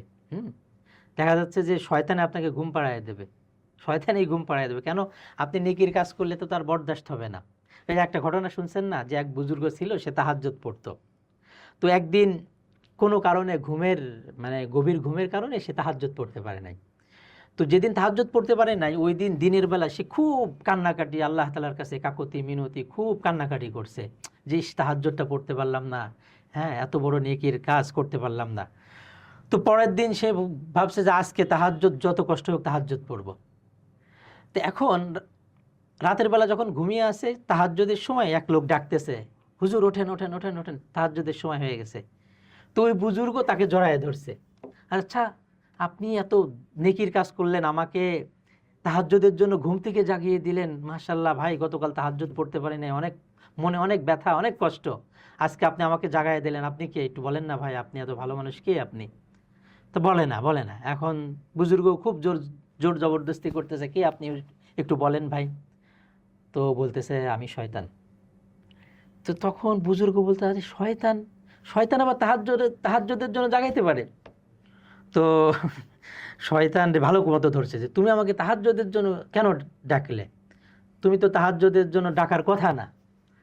তো শয়তানকে খুব যখন জোরাজুরি করতেছে, তখন শয়তান বলতেছে, শোনেন হুজুর, গতকাল যে আপনি তাহাজ্জুদ পড়তে পারেন নাই, এই কারণে আল্লাহ তাআলার কাছে কান্নাকাটি অনেক কিছু করছেন, মানে অনেক আরো বেশি নফল নামাজ পড়ছেন, আর আপনি যে তাহাজ্জুদ পড়তে পারেন না, এর জন্য আল্লাহ তাআলার কাছে তওবা ইস্তেগফার কান্নাকাটি অনেক কিছু করছেন।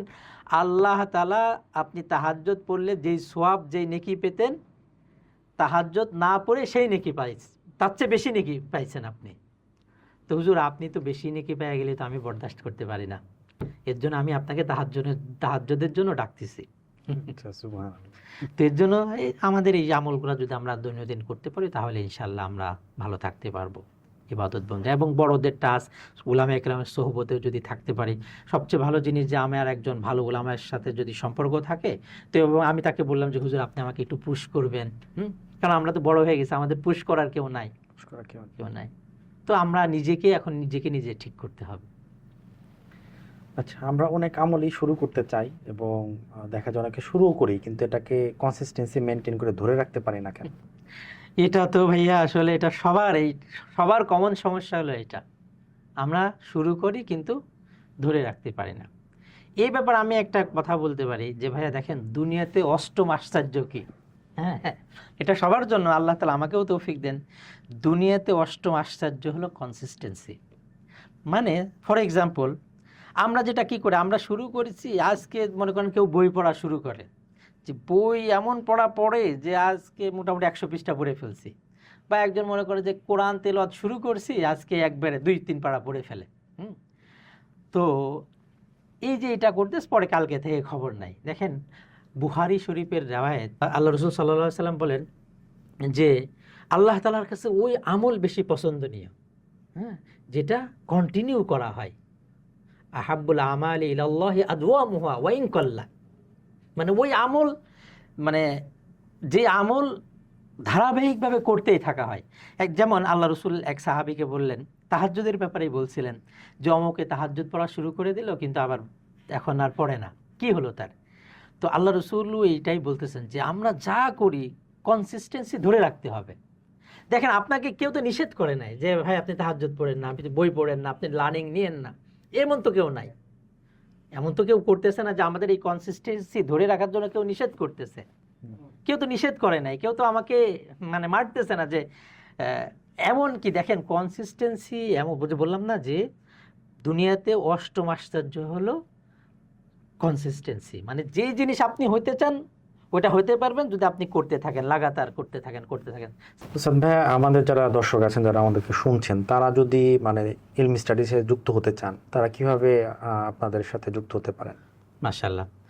তো আমি মনে করি ভাইয়া, আমি তো এই ইলমি স্টাডিজটা করেছি এখানে মাশাআল্লাহ যাতে সবাই জ্ঞান আহরণ করতে পারে। দেখেন ভাইয়া, আমি তো অনেক বছর, হ্যাঁ 30 বছরের উপর আমি এলএমের পিছনেই আছি। তো আমি তো মানে বিভিন্ন সাগরে মানে মুক্তা আনার জন্য আমার অনেক কষ্ট হয়েছে, কিন্তু আমি এই 30 বছরের অধিক সময়ে যে জিনিসটা অর্জন করেছি, আমি আমার দিনী ভাইদের জন্য খুব অল্প সময়ে যাতে তারা এটা অর্জন করতে পারে, এটার জন্য আমি ইলম স্টাডিজ করেছি। এখানে যত ধরনের, প্রথমত ভাই আমি বিশ্বাস করেন, আমি এলএমের জন্য যে কি পরিমাণ কষ্ট করেছি, একজন মুফতি সাহেবের নাম্বারের জন্য আমি যে কত মুফতি সাহেবদের সাথে দেখা করেছি, তাদের পিছনে সময় দিছি, তাদের খেদমত করেছি, কিন্তু দেখা গেছে যে আমি মানে কষ্ট করার পরেও সেই কাঙ্ক্ষিত জিনিস অর্জন করতে পারি নাই। তো আমার তখন বুঝে আসছে এই কষ্ট যাতে আমাদের অন্য মুসলমান দিনী ভাই বোন না করে, এর জন্য ইলমি স্টাডিজে যত ধরনের যত প্রশ্ন আছে আমরা আমাদের ওয়েবসাইটে দিয়ে রাখছি কিছু, তারা সব প্রশ্নের সমাধান ওইখানে পাবে, সরিয়ে যত সমাধান। এবং ভাইয়া আমরা যে কমিউনিটিটা করেছি, একজন মানুষ ভালো থাকার জন্য যে একটা কমিউনিটি লাগে, তার পুশ করার জন্য আমরা সুন্দর সুন্দর আমল দিই। হ্যাঁ, তো এই কমিউনিটিতেও যদি কেউ থাকে আলহামদুলিল্লাহ, সেও একটা দিনী কমিউনিটি পেল, তার নিজের দিনের উপর চলার জন্য খুব ইজি হবে। আমরা হোয়াটসঅ্যাপ গ্রুপ করেছে ফিরি, এইখানেও যদি তার কোনো প্রশ্ন আমাদের জানা থাকে, অনেক সরিয়ে সমাধান চাচ্ছে, মানে পাবলিকলি সে হয়তো প্রশ্ন করতে লজ্জা পায়, তো আমরা আমাদের একটা আমাদের মুফতি সাহেবদের একটা 5 জনের একটা টিমই আছে, সে যত ধরনের শরীয় কনসালটেন্সি নিতে চায়, পরামর্শ নিতে চায়, তাদের জন্য সেই সুযোগ আমরা রেখেছি। যে কোনো সময় সে আমাদের নক করতে পারবে। এবং আমাদের মানে দিনী বিষয় জানার জন্য আমাদের কোর্সও আছে, এই কোর্সগুলোও সে যদি ইনশাল্লাহ শিখতে চায়, তার জন্য সেই সুযোগ আছে। ইলমি স্টাডিজের ওয়েবসাইটে যে সেইগুলো জানতে পারবে, বুঝতে পারবে। মোট কথা আমরা ইলমি স্টাডিজটা মানুষের জন্য, হেদায়েতের জন্য, ইলমের জন্য আমরা রেখেছি আমাদের সাধ্য অনুযায়ী। তো মানুষ যদি ইলমি স্টাডির সাথে যুক্ত থাকতে পারে, তাহলে আলহামদুলিল্লাহ সে আস্তে আস্তে দিনের উপর থাকবে, এই কমিউনিটির সাথে থাকবে, ভালো জিনিস সে পাবে, ভালো আমাল করতে পারবে, শরীয়ী জিনিসগুলা জানতে পারবে, সেই অনুযায়ী তারা আমল করাটাও সহজ হয়ে যাবে আলহামদুলিল্লাহ। আমাদের মুফতি সাহেবরা আছেন সদা সর্বদা, তারা এই সব সমস্যার সমাধানের জন্যই বসে আছেন, তাহলে সে সেখান থেকে জানতে পারবে আলহামদুলিল্লাহ, কোনো সমস্যা নেই। তাহলে একজন মানুষ হেদায়েত প্রাপ্ত সেটা কিভাবে বুঝবে? মাশাআল্লাহ ভাইয়া, এটা তো মানে হ্যাঁ, আল্লাহ রসুল দেখেন মানে একজন মানুষ যে হেদায়েত প্রাপ্ত তারও আলামত বলেছেন। যদি কারোর জ্বর আসে, তাহলে থার্মোমিটার দিয়ে জ্বর মাপা যায় যে তার জ্বরটা কত, 100, 102, 104 বোঝা যায়, মাপা যায়। তো এটাও আমি যে হেদায়েত প্রাপ্ত, আমি এটা বুঝতে পারবো এইভাবে, যেমন একদিন আল্লাহ রসুল সাল্লাল্লাহু আলাইহি সাল্লাম সাহাবা আজমাইনদের সাথে এই আয়াত তিলাওয়াত করলেন, আফামান শারাহাল্লাহু সাদরাহু লিল ইসলাম ফাহুয়া আলা নূরিম মির রাব্বি। আয়াতের মোটামুটি অর্থ এমন যে আল্লাহ তাআলা ইসলামের জন্য যেই ব্যক্তির বক্ষকে, সিনাকে, বুককে উন্মুক্ত করে দিলেন, সে আল্লাহ তাআলার তরফ থেকে নূর প্রাপ্ত, হেদায়েত প্রাপ্ত। আয়াতের অর্থটা তো মোটামুটি বুঝে আসছে ভাইয়া, সেটা হলো যে আল্লাহ তাআলা যেই ব্যক্তির সিনাকে ইসলামের জন্য উন্মোচন করে দিলেন, মানে শরীহ সদর করে দেন, খুলে দিলেন, সে আল্লাহ তাআলার তরফ থেকে নূর প্রাপ্ত, হেদায়েত প্রাপ্ত। তো আল্লাহ রসুল যখন এই আয়াত তেলাওয়াত করলেন, হযরত আব্দুল্লাহ ইবনে মাসউদ রাদিয়াল্লাহু তাআলা আনহু পাশে বসা ছিলেন। আব্দুল্লাহ ইবনে মাসউদ রাদিয়াল্লাহু তাআলা আনহু আল্লাহ রসুলকে প্রশ্ন করলেন, আল্লাহ রসুল, আপনি যে আয়াত তিলাওয়াত করলেন, তো একজন মানে নূর প্রাপ্ত আমরা কিভাবে বুঝবো? একজন মানুষ যে আল্লাহ তাআলার তরফ থেকে নূর প্রাপ্ত, হেদায়েত প্রাপ্ত, আমরা কিভাবে বুঝবো সে যে আল্লাহ তাআলার তরফ থেকে হেদায়েত প্রাপ্ত হয়েছে? তো আল্লাহ রসুল বললেন যে হেদায়েত প্রাপ্ত লোকদের, মানে সে যে আল্লাহ তাআলার তরফ থেকে নূর প্রাপ্ত, হেদায়েত প্রাপ্ত, এই লোক বোঝার আলামত হলো যখন একটা মানুষের হৃদয়ে, তার সিনার ভিতরে, মানে হেদায়েতের ওই নূর যখন বান্দার দিলে, মানে আল্লাহ রসুল আব্দুল্লাহ ইবনে মাসউদ রাদিয়াল্লাহু আনহু যখন প্রশ্ন করলেন যে হেদায়েতপ্রাপ্ত লোকদের মানে আমরা চিনব কিভাবে, তো আল্লাহ রসুল বললেন যে হেদায়েতের ওই নূর যখন বান্দার দিলে প্রবেশ করে তখন তার দিল প্রশস্ত হয়ে যায়, যার কারণে আল্লাহ তাআলার বিধিবিধানগুলা হৃদয়ঙ্গম করা এবং সেই অনুযায়ী তার আমল করা সহজ হয়ে যায়। বিষয়টা বুঝতে পারছি? মানে হেদায়েতপ্রাপ্ত একটা লোক যে হেদায়েতপ্রাপ্ত, এটা বোঝার আলামত হলো যখন ওই বান্দার দিলে হেদায়েতের নূর যায় তখন তার দিলটা প্রশস্ত হয়ে যায়, যার কারণে মানে আল্লাহ তাআলার বিধিবিধান তার হৃদয়ঙ্গম হয়ে যায় এবং ওই অনুযায়ী তার আমল করাটা খুব সহজ হয়ে যায়। তো এই কথা শোনার পরে আব্দুল্লাহ ইবনে মাসউদ রাদিয়াল্লাহু তাআলা আনহু আল্লাহ রসুলকে প্রশ্ন করলেন, আল্লাহ রসুল, মাশাআল্লাহ, বুঝলাম, তাহলে এই হেদায়েতপ্রাপ্ত লোকদের একটু আলামত আপনি বলেন, আমি কিভাবে বুঝবো যে এই লোকটা হেদায়েতের ভিতরে আছে, হেদায়েতপ্রাপ্ত লোকদের আলামত কি? তো আল্লাহ রসুল সাল্লাল্লাহু আলাইহি সাল্লাম বললেন হেদায়েতপ্রাপ্ত লোকদের আলামত তিনটা। এক নম্বর হলো আল ইনাবাতু ইলা দারিল খুলুদ, দুই নম্বর ওয়াত্তাজাফি আন দারিল গুরুর, তিন নম্বর হলো আত্তাইবু লিল মাউত ক্বাবলা নুজুলিহা, আত্তাইবু লিল মাউত ক্বাবলা নুজুলিহা। এক নম্বর হলো হেদায়েতপ্রাপ্ত লোকদের এক নম্বর আলামত, এই লোকটা যে হেদায়েতপ্রাপ্ত তার এক নম্বর আলামত হলো আল ইনাবাতু ইলা দারিল খুলুদ, মানে চিরস্থায়ী বাসস্থানের প্রতি অনুরাগী হওয়া। যেমন মনে করেন আমরা তো এখন আসলে তো হেদায়েতপ্রাপ্ত লোকদের ভিতরে পড়ি না, যার কারণে কি আমাদের চিন্তা চেতনা, আমাদের স্বপ্ন, আমাদের ধ্যান দেমাগ সব দুনিয়া নিয়ে। মানে আমাদের স্বপ্ন কি, ঢাকা শহরে একটা বাড়ি হবে, একটা গাড়ি হবে, হ্যাঁ এরকম এরকম শত কোটি টাকার মালিক হব, মানে আমাদের যত চাওয়া পাওয়া, আমাদের সব কিছু হলো দুনিয়া কেন্দ্রিক। আর হেদায়েতপ্রাপ্ত লোকদের মানে হেদায়েতপ্রাপ্ত লোকদের এই হলো আলামত হলো যে তাদের চাওয়া পাওয়া সব আখেরাত। আল ইনাবাতু ইলা দারিল খুলুদ, মানে চিরস্থায়ী আখেরাতের প্রতি অনুরাগী হওয়া।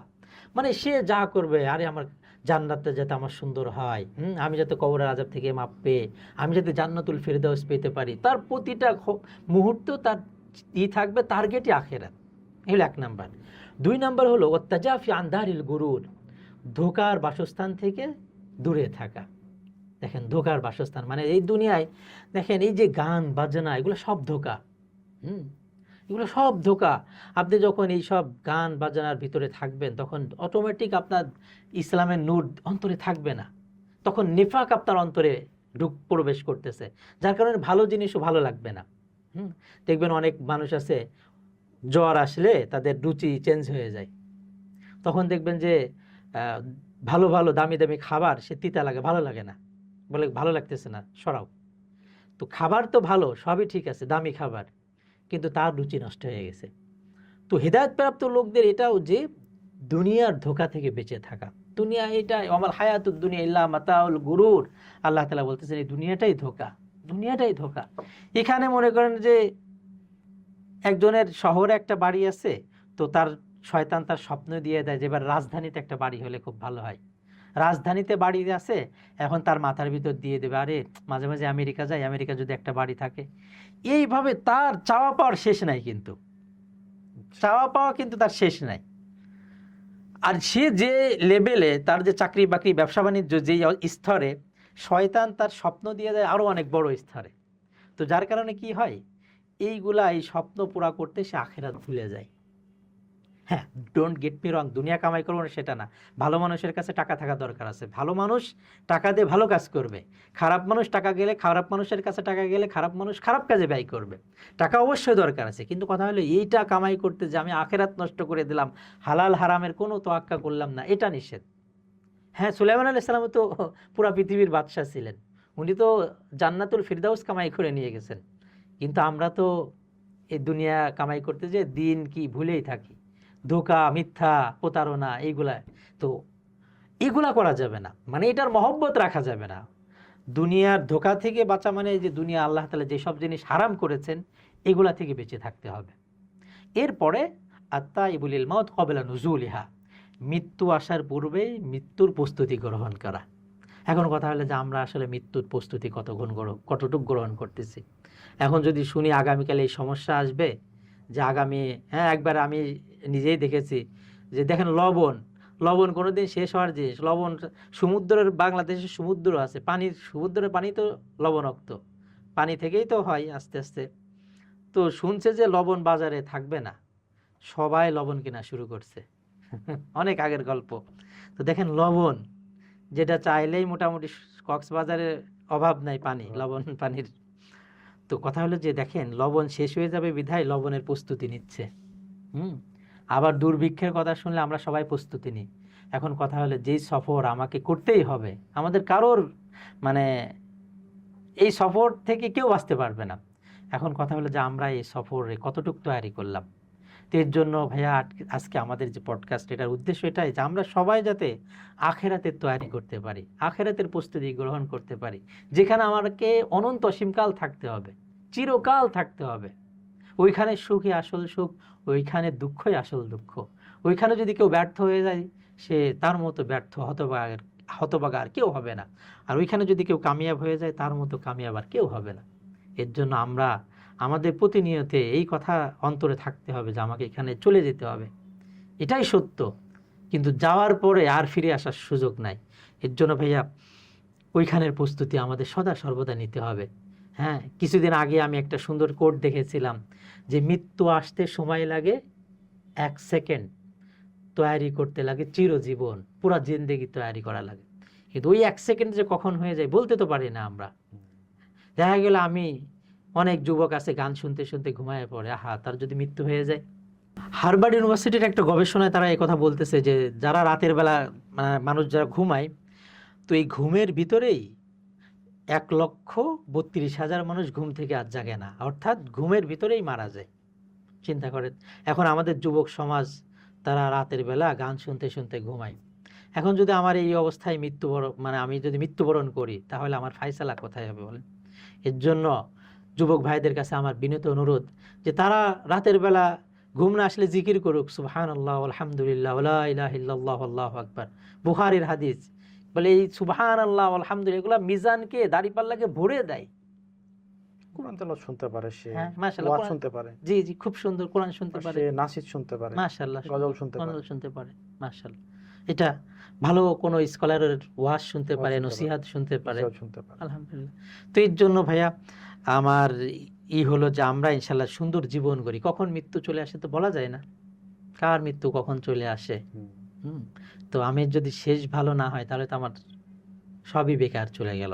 এর জন্য আমাদের এই পডকাস্টের সমস্ত শ্রোতা ভাইদেরকে আমি এই কথা বলতে চাই যে আমরা যাতে এইটা শোনার ভিতরেই না থাকে, এই কথাগুলো যাতে আল্লাহ তাআলা প্রথমে আমাকে আমল করার তৌফিক দান করুন, এবং আমাদের শ্রোতা ভাইদেরকে সবাইকে আমল করার তৌফিক দান করুন।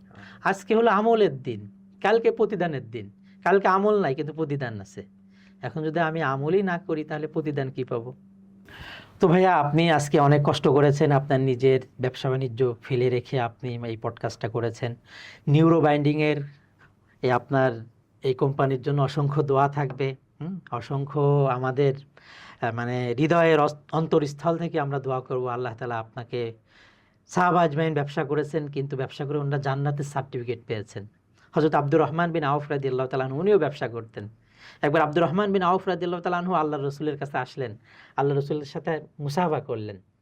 তো আল্লাহর রাসূলের সাথে যখন মুসাফা করলেন, তো দেখেন যে আব্দুর রহমান বিন আউফ রাদিয়াল্লাহু তাআলা আনহুর হাতটা অনেক শক্ত হয়ে গেছে। তো আল্লাহর রাসূল বললেন, আব্দুর রহমান এটা কি, এটা এত শক্ত কেন? তখন আব্দুর রহমান বিন আউফ রাদিয়াল্লাহু তাআলা আনহু বললেন, ইয়া রাসূলুল্লাহ, আমার বাবা মারা গেছে, আমার বোন আছে, আমার মা আছে, তাদের জন্য আমার কামাই করতে হয়। তো হালাল ইনকাম করতে যে আমার হাত শক্ত হয়ে গেছে। দেখবেন গ্রামের অনেক মানুষ এই হাত শক্ত হয়ে গ্যাস না কি জন্য বলে, এরকম হাত শক্ত হয়ে যায়।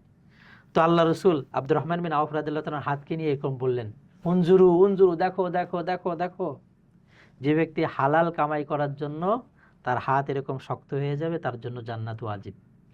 হালাল কামাই করলে সমস্যা নাই, কিন্তু আমাদের কামাইটা হালাল হইতে হবে। আর এই কামাই করতে যে যাতে আমি আল্লাহ রাসূলকে ভুলে না যাই, দিনকে না ভুলে যাই। বলে যদি কামাই করতে যে আমি দিনকে ভুলে যাই তাহলে ওই কামাইটা আমার জাহান্নামে যাওয়ার জরিয়া হবে। আর কামাই করতে যে যদি আমি দিনকে সামনে রাখি, প্রাধান্য দিই, তাহলে ওই কামাইটা আমাকে জান্নাতের রাস্তা দেখাবে। কত সুন্দর! এক সাহাবী আল্লাহ রসুলের কাছে শুনলেন এই হাদিস, যে ব্যক্তি বিকৃত মাল ফেরত নেবে তার জন্য জান্নাত ওয়াজিব। এটাকে আরবিতে একালা বলে, বিকৃত মাল ফেরত নেওয়া। তো এই হাদিস শুনে ওই ব্যক্তি দোকান দিলেন। দোকান দেওয়ার পরে খুব সুন্দর দোকান চলতেছে। তো চলতে চলতে হঠাৎ দোকান বন্ধ। তো লোকেরা জিজ্ঞাসা করলো ওই সাহাবেকে, তুমি দোকান বন্ধ কেন করে দিলে? তোমার দোকান তো খুব চলতেছিল। তখন উনি বলতে, দেখো আমি তো আসলে দোকান দেওয়ার জন্য, ব্যবসা করার জন্য দোকান খুলি নাই, দোকান দিই নাই। আমি আল্লাহ রসুলের মুখ থেকে এই কথা শুনেছি, যে ব্যক্তি বিকৃত মাল ফেরত নেবে তার জন্য জান্নাত ওয়াজিব। তো বাস আমি এতদিন অপেক্ষায় ছিলাম, এখন বিকৃত মাল আমি ফেরত পেয়ে গেছি, আমার ব্যবসা। আমরা ব্যবসা করব, ডোন্ট গেট মি রং, এটা আমরা ভুল না বুঝি, ব্যবসা করব মানে সাহাবা আজমাইন যেভাবে করছে ওইভাবে করলে বাস। আছে না, তাজুরু সুদুকুল আমিন মান নাবিয়িন ওয়াস সিদ্দিকিন ওয়াস শুহাদা ওয়াস সালিহিন, সৎ ব্যবসায়ী নবী রাসূলদের সাথে হাসর হবে। আমরা সৎ ব্যবসায়ী হই, তাহলে হয়ে গেল। আল্লাহ তাআলা আমাদের সবাইকে সৎ ব্যবসায়ী হওয়ার তৌফিক দান করুন, সাহাবা আজমাইনের মতো ব্যবসা করার তৌফিক দান করুন, যাদের ব্যাপার আল্লাহ তাআলা বলছেন রিজালুল্লাহ তুলিহিম তিজারাতু ওয়ালা বাইউন আন যিকরিল্লাহ। তারা ব্যবসা করতেন কিন্তু কখনো নামাজ ত্যাগ করেন নাই, আল্লাহ জিকির ত্যাগ করেন নাই। আমরা এইভাবে করলেই হয়, কোনো সমস্যা নাই। আল্লাহ তাআলা আমাদেরকে তৌফিক দান করুন। ভাইয়া আপনাকে অসংখ্য ধন্যবাদ, আপনি মাশাআল্লাহ এই আয়োজন করেছেন, এর জন্য আমার তরফ থেকে তো মোবারকবাদ, দোয়া থাকবেই। এবং আমি ইনশাল্লাহ আমাদের শ্রোতা ভাইদেরকেও বলবো ভাইয়ের জন্য দোয়া করেন, ওরাও দোয়া করি একে অপরের জন্য। কেন, যখন আমি আমার মুসলমান ভাইয়ের জন্য দোয়া করব, তো আল্লাহ তাআলা ফেরেশতা নিযুক্ত করে দেন। এক হলো আল্লাহ তাআলা দোয়া কবুল করবেন, দোয়া কবুলের মালিক আল্লাহ। আবার আল্লাহ তাআলা নিষ্পাপ মাসুম অর্থাৎ ফেরেশতাদেরকে দোয়া করাচ্ছেন। এই দোয়া কবুল হওয়ার ব্যাপারে কোনো সন্দেহ থাকতে পারে না। একজন পরীক্ষক যদি পরীক্ষার্থীকে এই কথা বলে যে তুমি পরীক্ষা দাও, আমি দেখব, তো ওই পরীক্ষার্থীর কোনো চিন্তা থাকতে পারে? তো আমি যদি কোনো মুসলমান ভাইয়ের জন্য দোয়া করি, তো আল্লাহ তাআলা সর্বপ্রথম, মানে আমি যদি মুসলমান ভাইকে দোয়া করি, আল্লাহ এই ব্যক্তিকে আপনি সুস্থ রাখেন, তো ফেরেশতা আমাকে আল্লাহ তাআলা আমার জন্য দোয়া করে, আল্লাহ এই যে দোয়া করেনওয়ালা ব্যক্তিকে আপনি আগে সুস্থ করেন। তো আমি মানুষের জন্য দোয়া করলে ফেরেশতার দোয়া আমি পাবো। কত সুন্দর কথা! আল্লাহ তাআলা আমরা সবাই সবার জন্য দোয়া করি। আল্লাহ তাআলার কাছে অল্প একটা জীবন, ছোট্ট একটা জীবন, যাতে আমরা ঈমান আমলের সাথে থাকতে পারি। আল্লাহ তাআলার সাথে যেদিন আমাদের দেখা হয়, সেদিন যাতে ইজ্জতের দেখা হয়, ওই দিন যাতে আমরা বেইজ্জত না হয়ে যাই। ওই বেইজ্জতের পরে আর ইজ্জতের আশা করা যেতে পারে না। আল্লাহ তাআলা আমাদেরকে সবাইকে ইজ্জতের সাথে যাতে আল্লাহ তাআলার সাথে দেখা হয় সে তৌফিক দান করেন। আমিন। আজকের মতো আমরা এখানে শেষ করছি। ইনশাআল্লাহ আগামীতে আবার একটু পডকাস্টে দেখা হবে। আমি তারিকুল ইসলাম মিকাইল, নিউরো বাইন্ডিং পডকাস্ট থেকে সবাইকে ধন্যবাদ জানাচ্ছি। আমিও দোয়া চাই ভাইয়ের জন্য, এত সুন্দর একটা আয়োজন করেছেন। নিউরো বাইন্ডিং যে কোম্পানিটা, এই কোম্পানি আমাদের এত সুন্দর একটা পডকাস্ট উপহার দিয়েছেন। আপনাকে, যেহেতু আমাদের ভাইয়া নিউরো বাইন্ডিংয়ের ফাউন্ডার, তো ভাইয়াকে অসংখ্য ধন্যবাদ। আল্লাহ তাআলা যাতে আমাদের সবাইকেই সাহাবা আজমাইনের মতো ব্যবসা করার তৌফিক দান করুন। আসসালামু আলাইকুম ওয়া রাহমাতুল্লাহ।